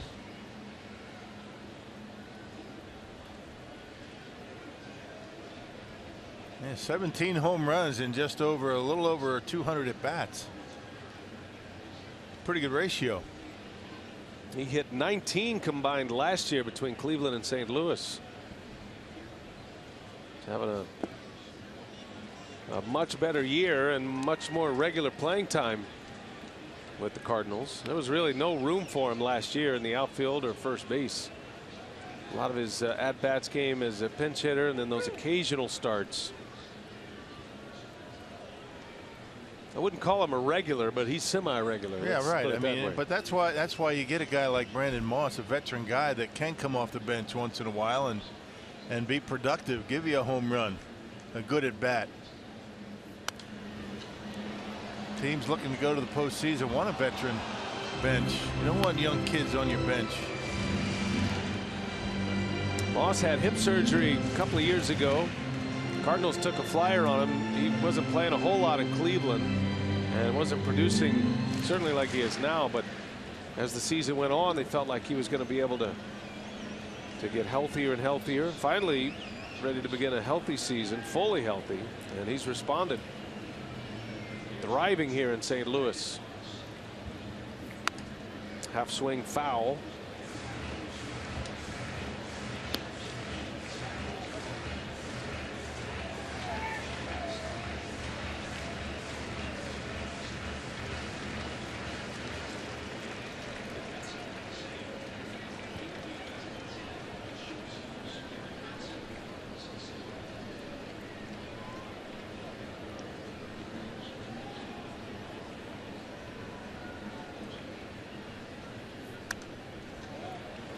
And Moss hanging in there.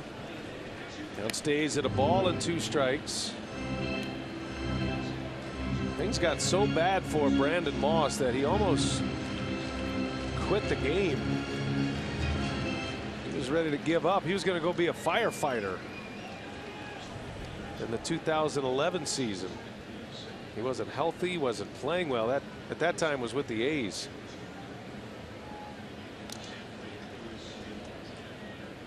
That's not a very good option if you're not healthy. A firefighter. Right. You need your hip. I mean, that's important. Right. But things have turned out for him pretty well. He's a free agent to be this year, so it's a big year for him, and he's responding well. 1-2 pitch. Moss lays off. High fastball. 2-2 the count.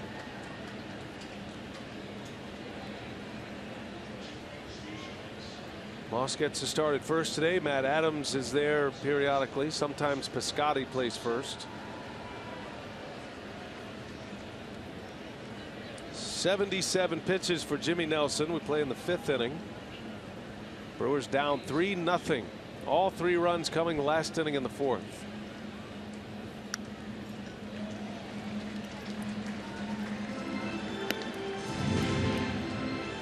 This game began with an hour and 32-minute delay. Steady rain all day, and then they said they felt like there was a window. They found that window. It's actually been decent. It's been some light rain on and off, but nothing major.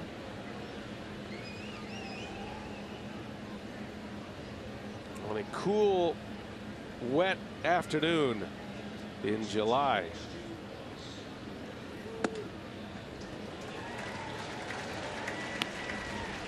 And Brandon Moss doing a pretty good job working the count. Working the count to full. This is going to be a 10-pitch at bat.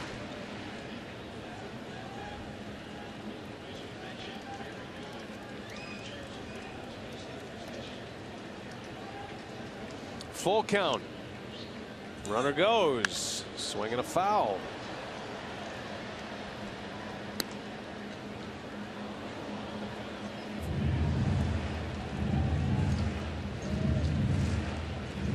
Everything is up and away. That's a pretty good idea where Jimmy Nelson wants to try to work Brandon Moss, that cluster of pitches. You don't want to give him anything middle in, right, with his power. The 11th pitch of the at-bat. 3-2 with 1 out. Piscotty takes off again, and it's ball 4. Jimmy Nelson walks Moss on an 11-pitch battle. First and second now. And Derek Johnson is on his way out. I imagine maybe just trying to give him a breather, but reminding Jimmy at this point in the game, don't be giving Molina anything down the middle on the first pitch. He's been swinging first pitch a lot in this series. He has throughout his career with a lot of success.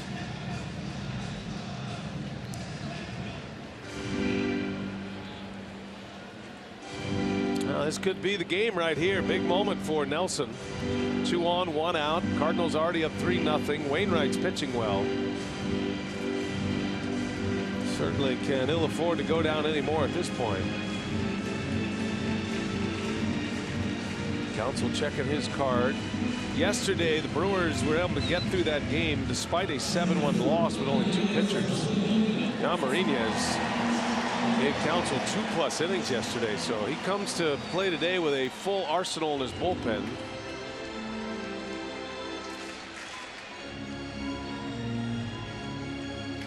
A spot for a double play ball, and Yadier Molina bounces into a lot of them. But he's been a hot hitter in this series. He's got 3 hits already, all of them clean singles up the middle to center field. Singled and scored in the 4th.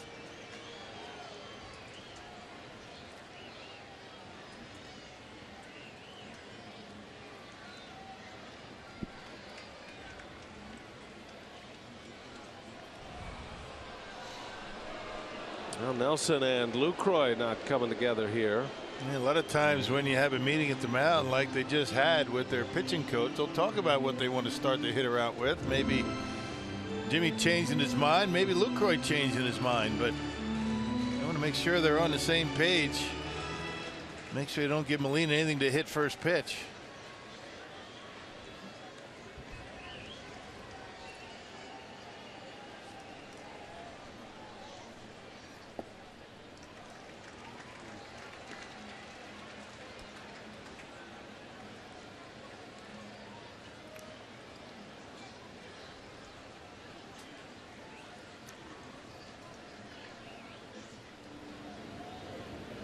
Molina's grounded into 12 double plays this year for the Cardinals. And a shot to Jeanette. To second out there. Bad throw. VR recovers, and a throw to first for the double play to end the inning. That's what Nelson needed. It wasn't the prettiest double play, but it works. A 4-6-3 twin killing. Nelson is out of it. 3-0 Cardinals as we go to the 6th.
That is becoming all too common in Major League Baseball. So what we assumed was an inning-ending double play. There was a little time that went by, but Mike Matheny has asked for a review here, a challenge, and assuming that they're checking the foot of VR and whether he was on the bag or not. So we went to break. They came out. You're supposed to have 30 seconds. I'm not sure if Matheny was able to get the challenge in that time. I don't think he cares, but based on what happened here the other night against the Royals when he was on the other side of it, when the Royals and Ned Yost took at least 40 seconds, maybe more. So the rules are arbitrary when it comes to that, the timing that you have to determine that. Well, they're going to call him out at second base, so the inning is officially over. And so now what do we do?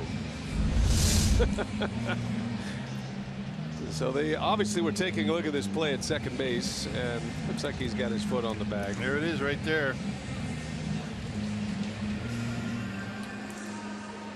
So again, the way it's supposed to work, Rock, is that if there's a play at the end of an inning, you immediately alert the umpire that you're going to take a look at it. Right. And then you have 10 seconds to let the umpire know. You have 20 seconds after that.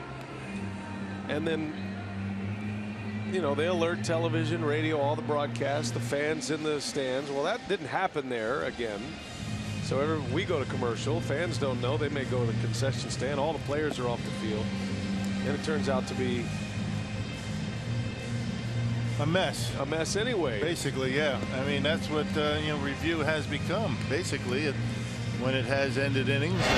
This is what happened on Thursday. The same thing happened to the Brewers and the Mets earlier this year, but this was the call, and they called it a double play, and you don't get the delay part of it but it was well into the between innings process. Well, Ned Yost never went out and said that we're going to take a look at it. And Matheny got tossed. That's Mike Everett, the home plate umpire, tosses Matheny for, I guess, arguing about a review. You're not allowed to do that. But I don't blame Matheny at all, because I think his point is a valid one. His players are off the field. If it wasn't an end of an inning scenario, right? Right. There would already been, let's say it was just 1 out. There would already been another pitch. There, Right. you know, we wouldn't have had that scenario. Right. And now the umpires are saying it's basically a courtesy. But well, his team was already in the dugout. How about after every play is over, you start the 30-second clock? Amen. I mean, you've got the clock out there. It's out there in right center field here at Busch Stadium. Well, now they're waiting on the clock to tick down to 0, mostly to protect broadcasting, but because they didn't protect broadcasting in the first place, we don't need the time anymore. They're just wasting time. We already missed the break. Gosh, what a mess. Well, I just got to do the best we can, my friend. I mean, we do our best to try to tell you what's going on here, but sometimes this is the one rule that has got to be looked at, discussed. Right. Because it's not right. It's not rhythmic. Fans don't know what's happening. Well, it's not by the rules. I mean, the rules are the rules. You get 10 seconds to determine whether you want to look at the play. Then you get 20 seconds to determine if you want to go to review, and they're just not abiding by that. They're not doing it, and the umpires are letting them get away with it. And I know the managers are frustrated by it. Umpires are too, by the way. Ryan Braun swings and lines one to left, a base hit. Ryan had his 11-game hit streak snapped yesterday, and hoping to get one started again today. A base hit in the 6th inning. 4 consecutive innings for the Brewers that they've led off with a single, but have yet to score.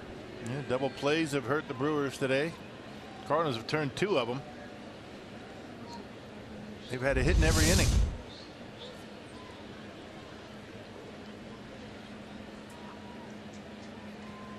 And here comes Lucroy now.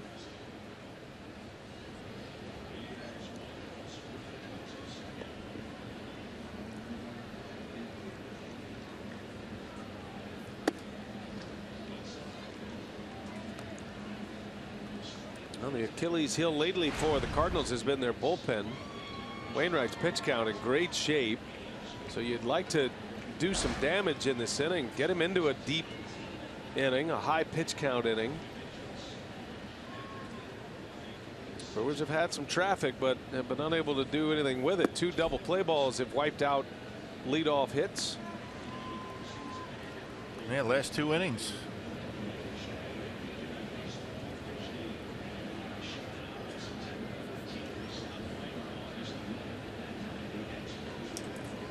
Two 2-0 to Lucroy. 0 for 1 with a walk today. 2 balls and a strike. Wainwright's only given up 2 walks to go along with his 4 strikeouts. And it looked like the walk to Lucroy was by design a little bit. He was facing Lucroy with 2 outs and a runner at second base.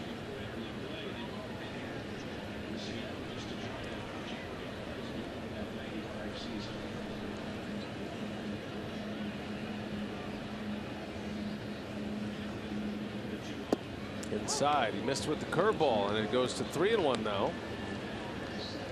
You put a man on here, you got a power hitter, a home run hitter coming up, and Chris Carter get the tying run to the plate.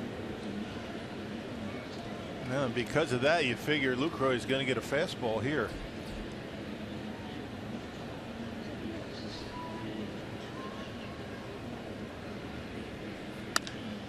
Ground ball to third, picked over there by Garcia, and it's picked at first by Moss. Around the horn double play, the 3rd in as many innings for Adam Wainwright. That one hurts. That's on a 3-1 count. Yeah, gave him the cutter, and Lucroy pulls it, hit it hard, but right at Garcia. On a couple of hops, Not a very good throw by Wong, but look at the pick by Moss.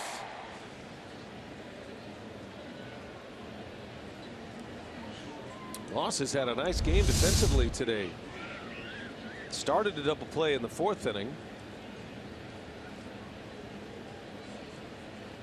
It's 86 double plays turned right now by the St. Louis Cardinals. That leads the National League. Chris Carter with 2 outs, nobody on.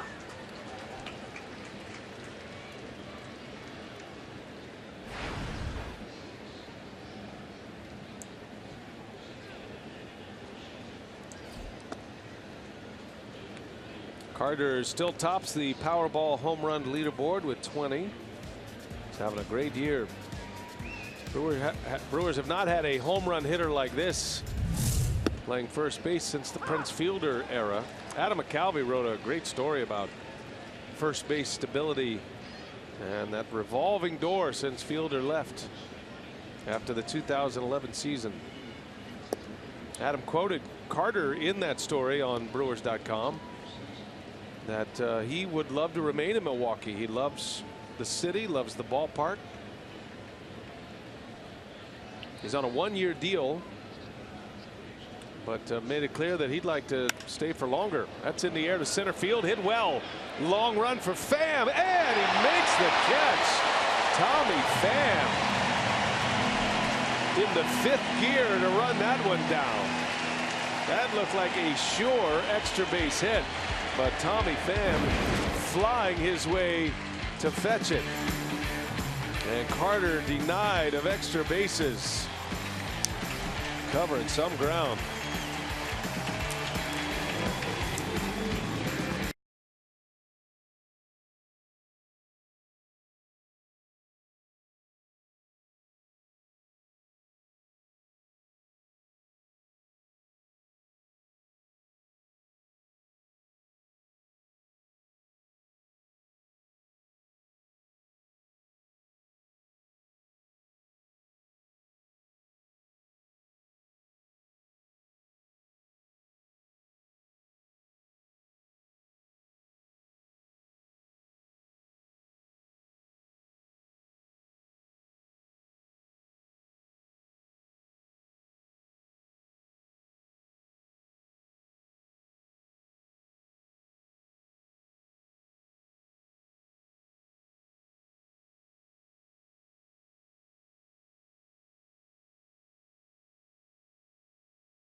Nothing behind Adam Wainwright. 3 double play balls behind Wainwright today. AT&T high-speed replay. Chris Carter sending one deep into center field, and Tommy Pham. This is going to be one of the better catches of the day in the big leagues. Yeah, doesn't play very deep and able to catch that one about midway on the track. Knew exactly where he was on that warning track and able to haul it in for a team that has been so poor defensively. They played pretty well in this game today. It has been the Brewers that have struggled defensively in this series, especially today. A key error in the 4th inning and a misplay in right field probably led to that 3-run inning for St. Louis. You don't know how the inning's going to shape up, but it certainly didn't help the cause for Jimmy Nelson. Carter hit that like a bullet, 102+ miles an hour off the bat for an out. Remember that fly ball Carpenter hit yesterday? That long drive looked like a homer. Yeah. Ended up staying in the park. Which one, center or right? The one to right.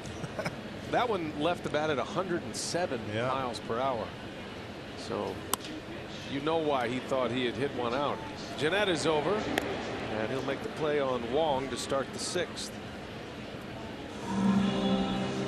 That's what's amazing, to me about how, the Cardinals stack up in the National League with home runs. They're second in the league behind the Nationals, and they play in this ballpark.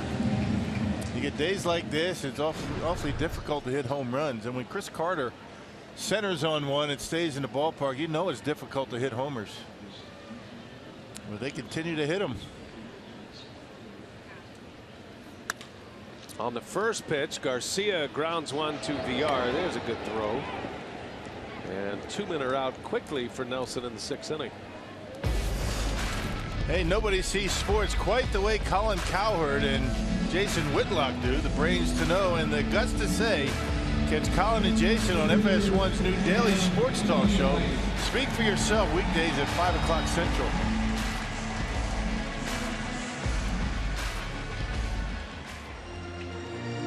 Santa. It's cold enough.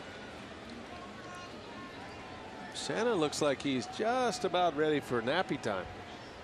Maybe a little warm milk. Well, he was expecting a 1:15 start. He was. He's bobbing and weaving over there. He's got Mike Shannon and John Rooney on the radio. All the toys are made. Wainwright to center. And the kind of inning that Nelson needed, a 6-pitch inning for Jimmy Nelson. 3 up and 3 down. Brewers coming up, 7th inning.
As we go to the 7th, and the Brewers coming up.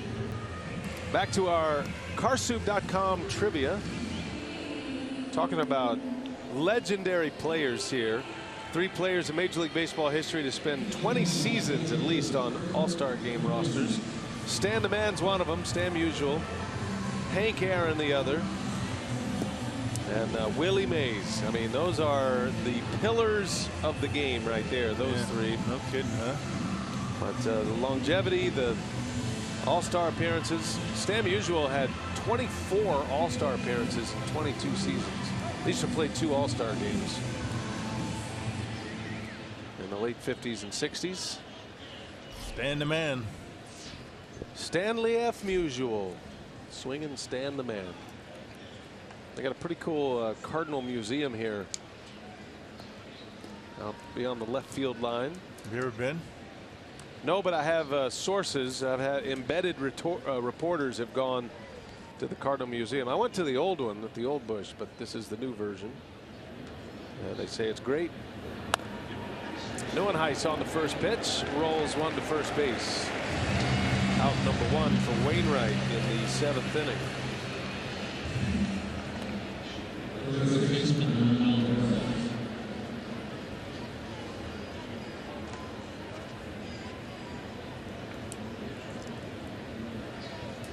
That'll bring up Hernan Perez.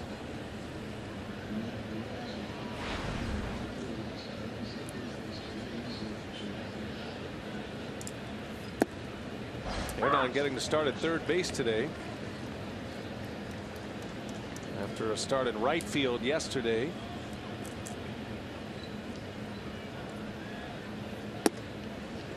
And most of his starts lately have come in right field.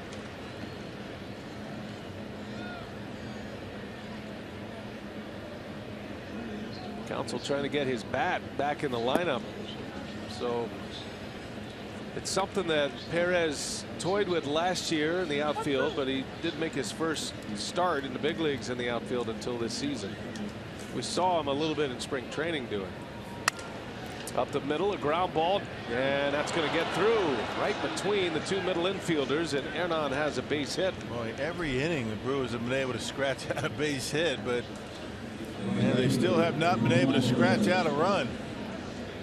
Only 7 hits for the Brewers, 1 in each inning, and this one coming with 1 out. Got jammed, but baseball got in on him, and talk about threading the needle right into center field. He'll take that. Perez just continues to hit. He's got his batting average in the high 270s. And here is Ramon Flores now with Perez at first. Brewers need a quick strike. They're to try to put a few hits together. They're at the bottom of their order, so you know Nelson's going to be pinch hit for next, barring a double play. Wainwright has induced double plays in the last 3 innings. So even though the Brewers have had a hit in every inning, 7 hits today, they've only left 5 on base. 7 hits and 2 walks in this game. And yet 5 on. Well, it's hard to overcome 3 double play balls coming in 3 consecutive innings.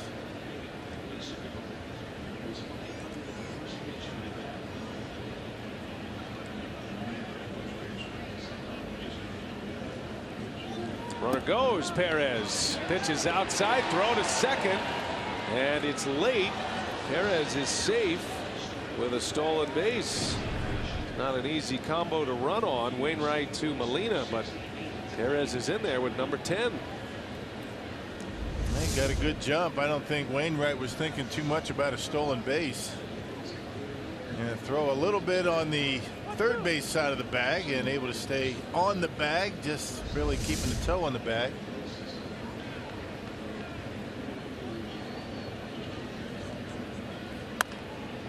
And a roller to first base. Moss will go to the bag. Perez will go to third. 2 outs in the inning. And Wainwright will face a pinch hitter now. Jake Elmore is going to hit for Jimmy Nelson. Elmore had a hit yesterday, his first as a Brewer. Single up the middle in a pinch hit appearance. Close the book on Nelson. 6 innings, giving up 3 runs, 2 earned on 7 Cardinal hits. Man, not a bad outing once again, but 3 runs all coming in 1 inning. Other than that, he was pretty good today. Key error by VR, and then a misplay in right field by Flores.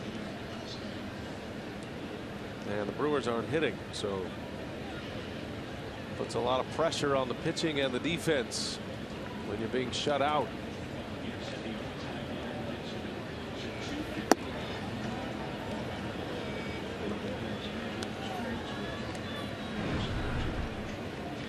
Jake Elmore just got to Milwaukee last week. Still looking for his first RBI as a Brewer.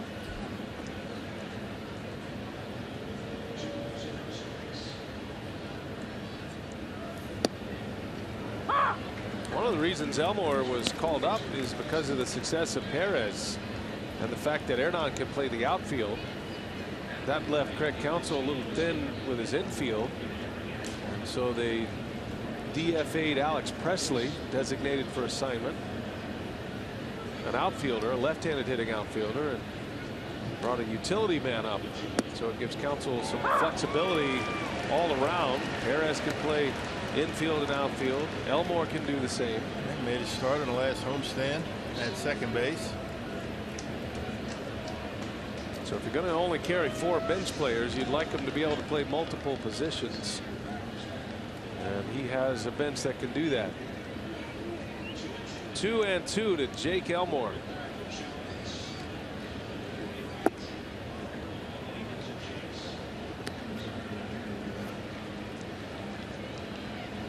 Fifth consecutive year for Elmore being in the major leagues, and all coming with 5 different teams. Yeah, that's hard to do. So he's bounced around, but has found his way to the major leagues each of the last 5 years. Last year with the Rays, Reds before that, Astros, and Diamondbacks. Now swing and a miss. Down he goes on strikes. Inning is over. 5 Ks for Wainwright. Brewers trail 3-0 as we go to the home 7th.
Milwaukee Brewers baseball on Fox Sports Wisconsin is brought to you by Miller Lite, the original light Pilsner.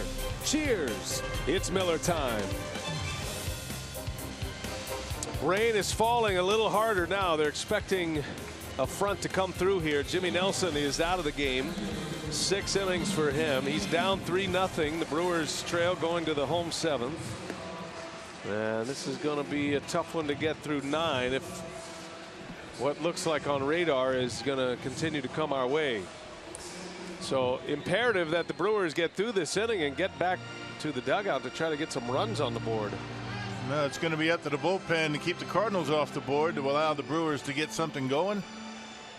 Yeah, Carlos Torres has been very good. 35 appearances now, including today at .338 earned run average. Last pitched on Thursday against the Dodgers, a scoreless inning.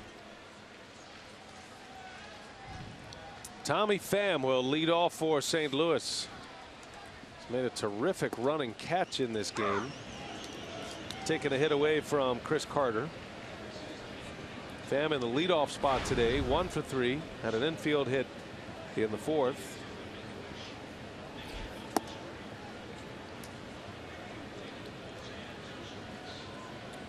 Cardinals did say they felt like Matt Carpenter would be back tomorrow. Funeral that he is attending is today.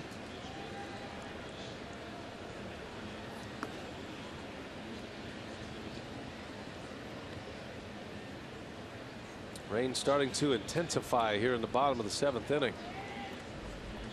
It's an official game at this point. And fans are starting to take cover under the overhangs here at the ballpark. Some of them are just hanging out. They got their rain gear. A swing and a miss, a strikeout for Torres. 1 away in the 7th. Well, tomorrow we'll try 100% chance of rain tomorrow. Miller Lite, what's on tap? Tune in at 12:30 regardless of rain or not. We'll be there for you for Brewers Live. And Chase Anderson against Michael Wacha, the scheduled starters tomorrow. Anderson looking for a bounce back after he was shut down for 10 days. He made one start. This will be his second start since his hiatus. He's had good success against the Cardinals in his career. He's made 2 starts. He's given up 2 runs in 12 innings. So I hope that seeing the Cardinals here at Busch Stadium is going to give him some confidence out there tomorrow. Strike 2 from Torres. Yeah, it's coming down now. Straight down. Straight down rain means what? It's going to stay. It's not moving. No wind. Nothing to push the clouds out of here. Wind's blowing straight down. That's right. 1 ball, 2 strikes.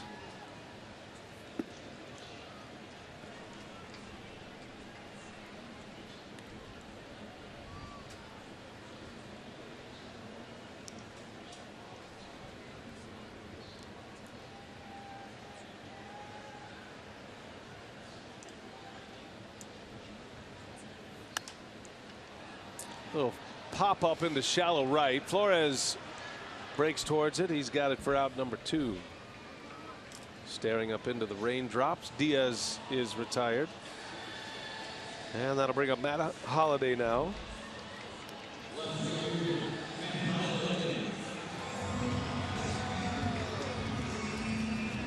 Holliday is 0 for 3. The big hit for the Cardinals in this game came in the 4th. It was a triple by Colton Wong. Drove in 2 runs. And bottom of the order has driven in all 3 runs today. Yeah, Garcia, the next man, had a squeeze bunt that went for a hit. Such a good bunt. He beat it out.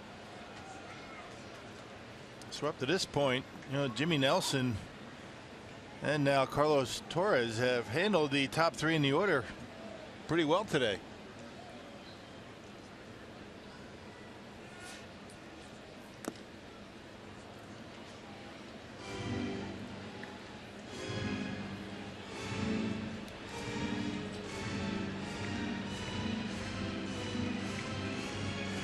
Torres is quietly putting together a very impressive season for the Brewers. You don't see him a lot in late leads, high leverage situations. He pitches a lot in games like this when the Brewers are down. But he's been one of the main reasons that the Brewers have had a few comebacks this year. He's been able to hold the opposition at bay. He's a strike thrower. He works fast. Had a scoreless 9th inning on Thursday against the Dodgers. His last time out. Had saves in back-to-back outings earlier this year. Right in Atlanta. Been a long time between saves for him. He had 2 career saves entering the season, and then he had saves in back-to-back games. That was a Brewers sweep of the Braves on the road. Brewers didn't sign him until April 2nd, right before the season started. Matter of fact, his first outing as a Brewer was in the opener, coming out of the bullpen. Boy, some tough pitches that Matt Holliday's taken there, and that one didn't miss by much.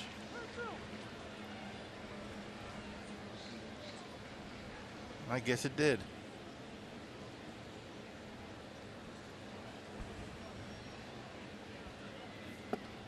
And he lost him. Holliday doesn't bite. Remember, he had struck out on a slider in the dirt from Nelson, but he takes a couple this time. And it's a 2-out base runner for Stephen Piscotty.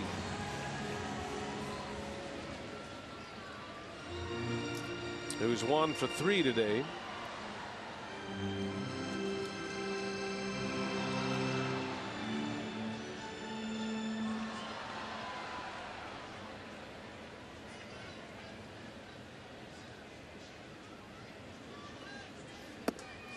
Big swing by Piscotty. Down 0-1. Piscotty out of Stanford. A first rounder. It's another one of their prize prospects that is thriving in the big leagues. A lot of homegrown talent that have surfaced in the big leagues with the Cardinals. Man, they keep coming, right? Guys you don't expect to do much, all of a sudden the Cardinals bring them up and they become very productive.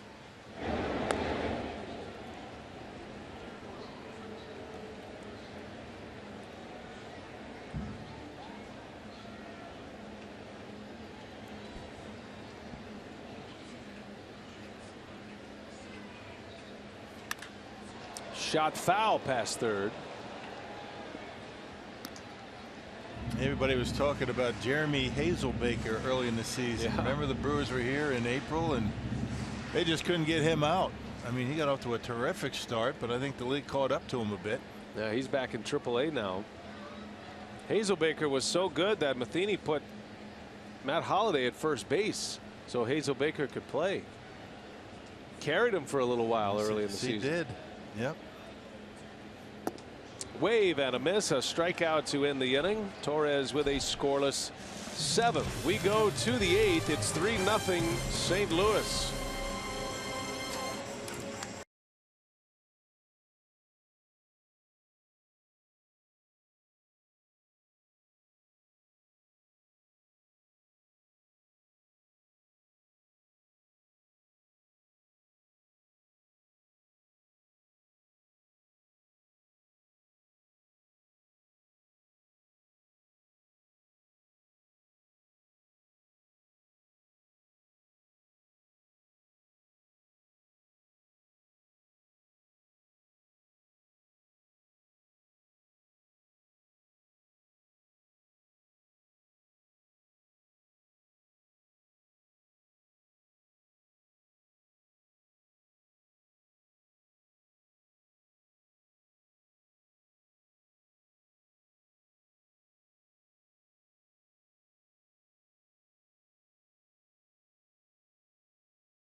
July 10th as the Brewers close out the series with the St. Louis Cardinals. All fans in attendance get a Bob Uecker talking alarm clock courtesy of Toyota. Plus, it's also another Kids Eat Free Sunday. Go to Brewers.com for tickets. Do me a favor now. After camera right there. After they give that clock away, please don't give it away to somebody. I want you to continue to have it in the booth. You have gotten more mileage out of that clock than any giveaway I've ever seen. I'm excited about the clock for people. It's going off. Just keep working with it. I mean, we can still read the promo even after they give it away. You got 2 options, right?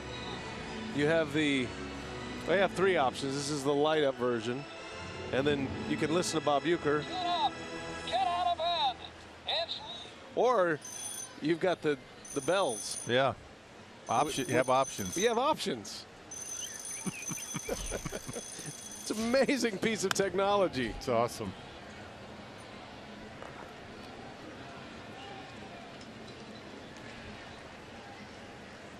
I'm going to have you sign this one. As Jonathan Broxton continues for the Cardinals while Wainwright is done. What a performance by Wainwright. 35th appearance for Jonathan Broxton. Trying to change the subject. That was the use of the word "as" right there is a perfect way to move on. Yeah. Because I said I'm going to have Bob Uecker sign this, and you said, as Jonathan Broxton gets. That's great. Well done. VR takes a ball high. Once in a while the producers will get in your ear, and say, let's move on.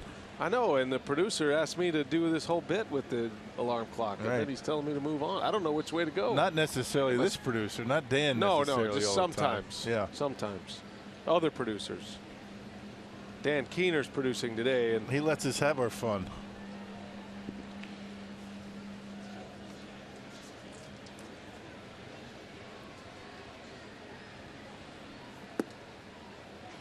one day we ought to just put a microphone and let them broadcast the game and hear what they say during the games. How about if they just do the promos?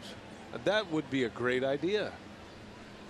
I think that would be a great idea if they read the promos. Got Brian Mikologic read one. As VR draws the walk. So a good start to the 8th inning. This is where the Cardinals have had their troubles with their bullpen. Let's see if the Brewers can take advantage here. Only down 3 runs. We're in the 8th. Rain is falling. And the former Brewer, Jonathan Broxton, is on. Moving into a setup role now. Rosenthal's been taken out of the closer's role.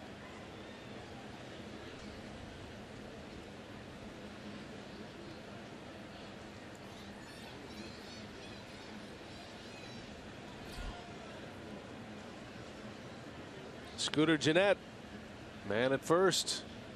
Get another man on. The tying run will come to the plate. And Gennett trying to bunt his way on. Not a bad idea. It's going to be a wet baseball. Yeah, do what you can to get that tying run to home plate with Braun Lucroy Carter coming up. Anyway on. That's what they say in the dugout. Let's get some men on base, tie this baby up.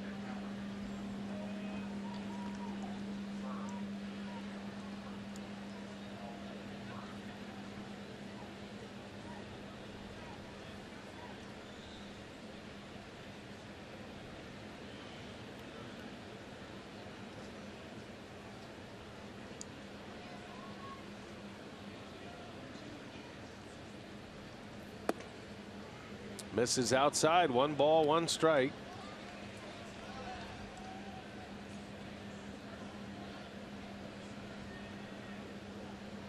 Broxton has found a home here in St. Louis. Now 32 years of age. Former Dodger closer. Brewers traded him to the Cardinals last year.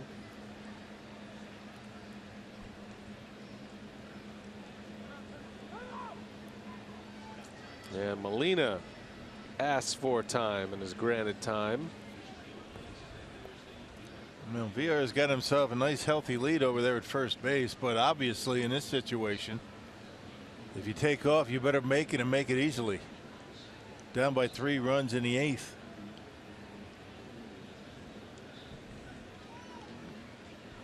One ball, 1 strike, and a check on VR.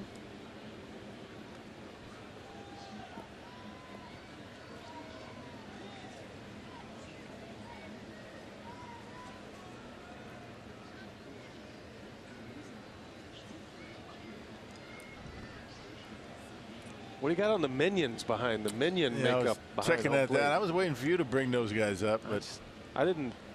I was a little shocked by that. Runner goes. Gennett pops one up. Now VR's got to retreat.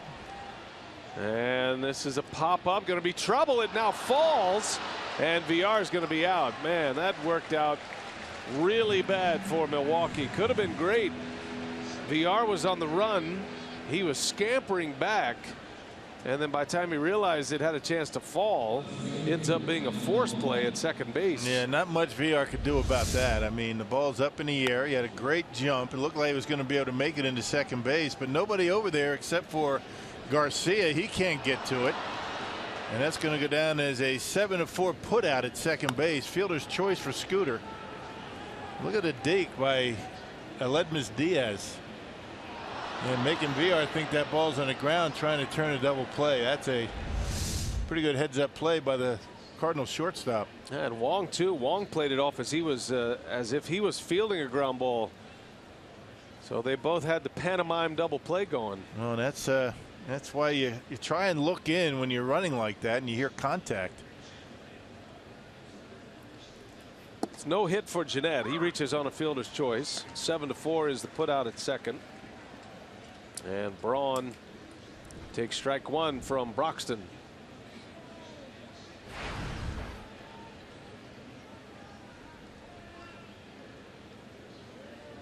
Braun with a base hit in the 6th inning, had a single off Wainwright.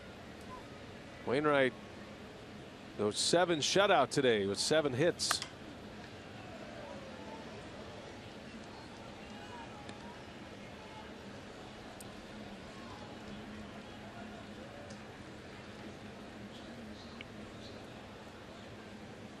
It was an interesting start for Wainwright, wasn't it? I mean, he gave up a hit in every inning, but only one. He had 3 double play balls.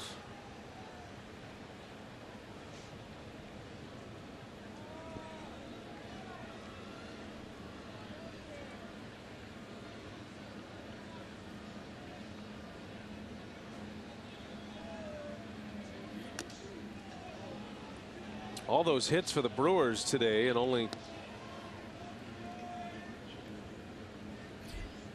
twice did they have a man in scoring position. Left a runner at second in the 1st, stranded a runner at 3rd in the 7th inning. Jeanette was left stranded at second in that 1st inning. 0-2 to Ryan Braun. You got Jeanette at first, 1 out, and Braun fouls it away.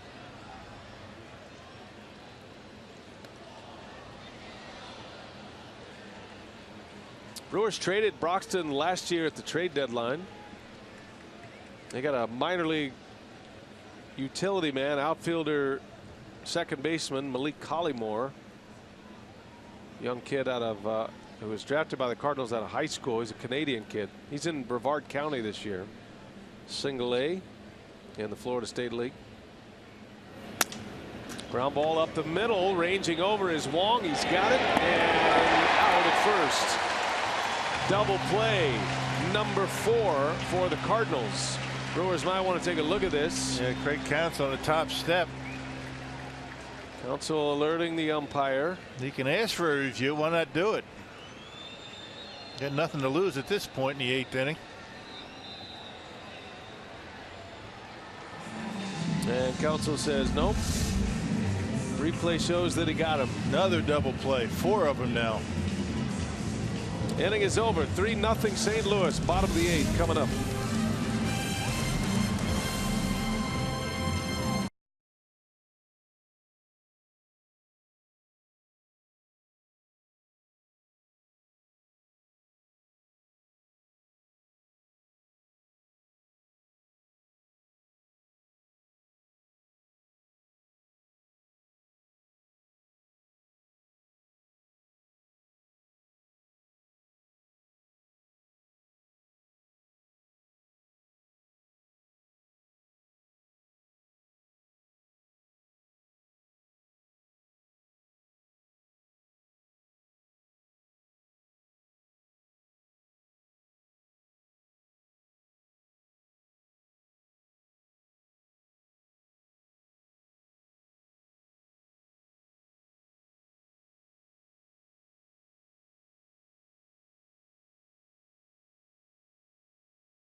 St. Louis. Good call, Jeff. Good thought. A lot of legendary broadcasters from St. Louis. I don't think Bob Costas ever caught at any level. No, no. Caught a lot of grief, but never was a real baseball catcher, I don't think. I could be wrong about that.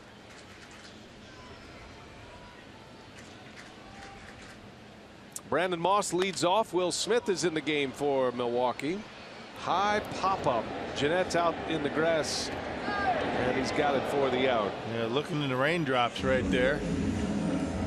Raindrops pounding in the eyeballs and able to make the catch. Will Smith on for the 15th time. 213 earned run average for Will. Will's been very good since coming off the disabled list. And last pitched on Saturday against Washington back on the homestand.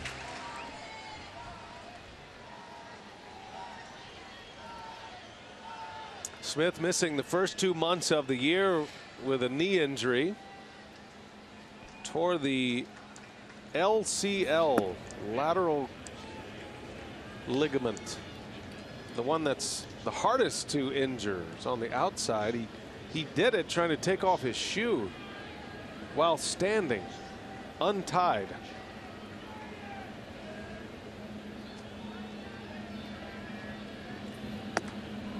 Not advisable. He said he will forever take his shoes off sitting. When's the last time you tried to do that? I don't know.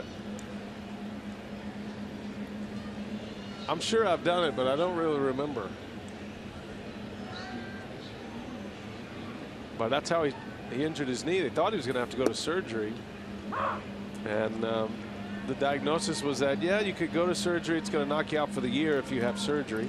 Or you can try to rehab it, stabilize around it, let it heal, and then pretty intensive rehab that he had. He also wears a knee brace on that right leg to give it some stability. Yeah, it's been amazing that he's even been able to come back. And you know, why not try it, right? Why not try to get through it and rehab it, give it some rest? Because if it didn't work that way, he would have had surgery anyway, would have missed the year. But so far, so good for Will. He's been able to field his position and has been throwing the baseball very well.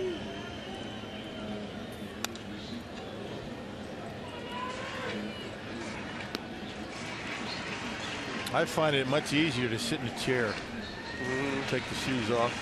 I thought you had people that took your shoes off for you. No, not on the road.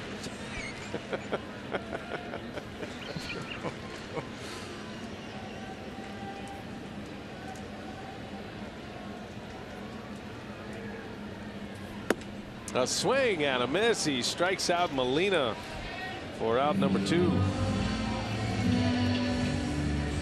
I have noticed that as I've gotten older, my shoe collection is increasing in slip-on numbers. Right, yeah. There's a lot more slip-on variety.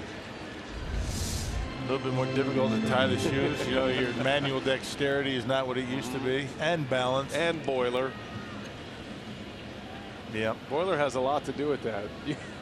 You can pass yourself right out if you're not careful. You've been watching me. Turn all red. It's like a full workout. Yeah. I can understand why Will had trouble. He doesn't have a boiler. Right, yeah. Too young for that. Right back to the mound, off the bare hand. He knocks it down, recovers, makes the play, and a nice easy inning for Will Smith. 3 up, 3 down. Last call for the Brewers. They need 3 to tie. We go to the 9th.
Today's Brewers game on Fox Sports Wisconsin, presented by Potawatomi Hotel and Casino.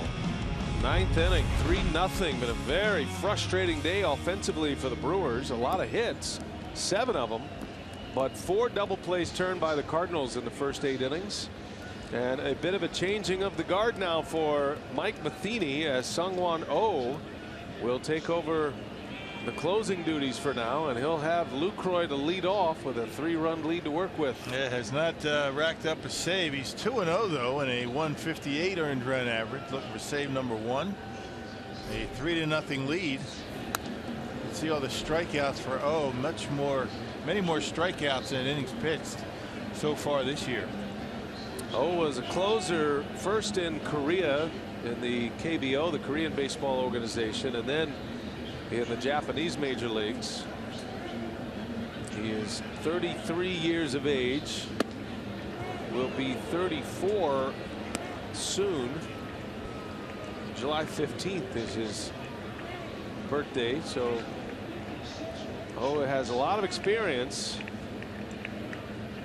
but not at the major league level. So this is a big move for Matheny and the Cardinals to try to solidify their closer role. He's nasty, as you can see. He's got a lot of different pitches, a lot of movement. Yeah, Trevor Rosenthal was taken out of the closer's role after his earned run average in the month of June was over 9, almost 10.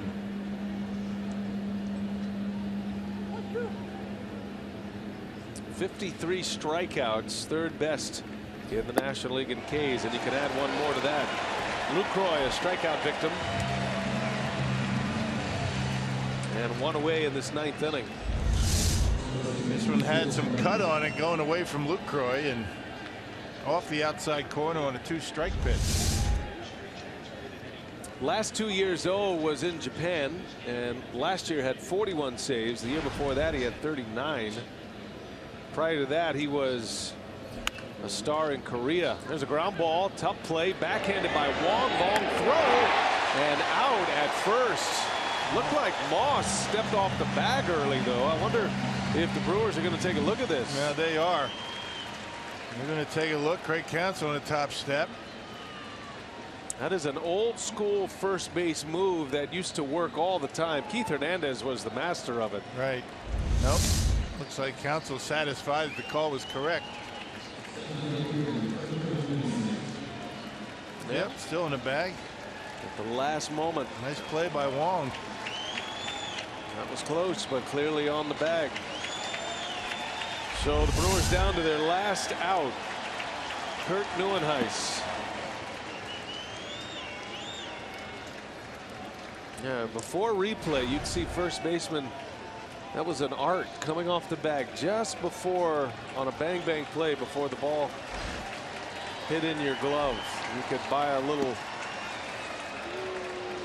You might get that out call. Might get that out call. Mark Grace. I remember Mark Grace. He used to catch that ball off the bag and have it thrown around the infield in a flash. There's a strike. 2-1 on Neuenhuis.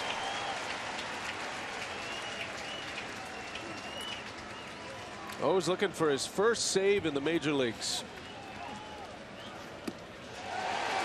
And he is a strike away. O had 357 saves. Yeah, so it's not a matter of figuring out the mentality of closing these games out. Just a matter of whether he has the stuff to do it.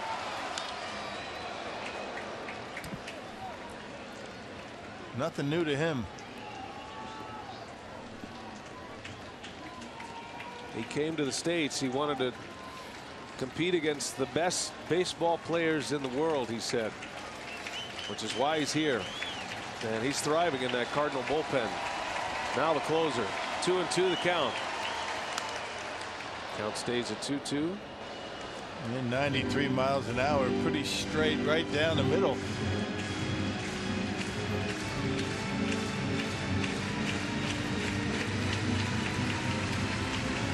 O does have a blown save, which came pitching in the 7th inning earlier this year. There is a stat called the hold that a lot of setup relievers go to. And he's got a lot of those. 14 holds this year. 3-2 pitch. And a strikeout to end it. The Cardinals win. And Sung-Won Oh has his first save in the major leagues. The Brewers shut out today 3-0.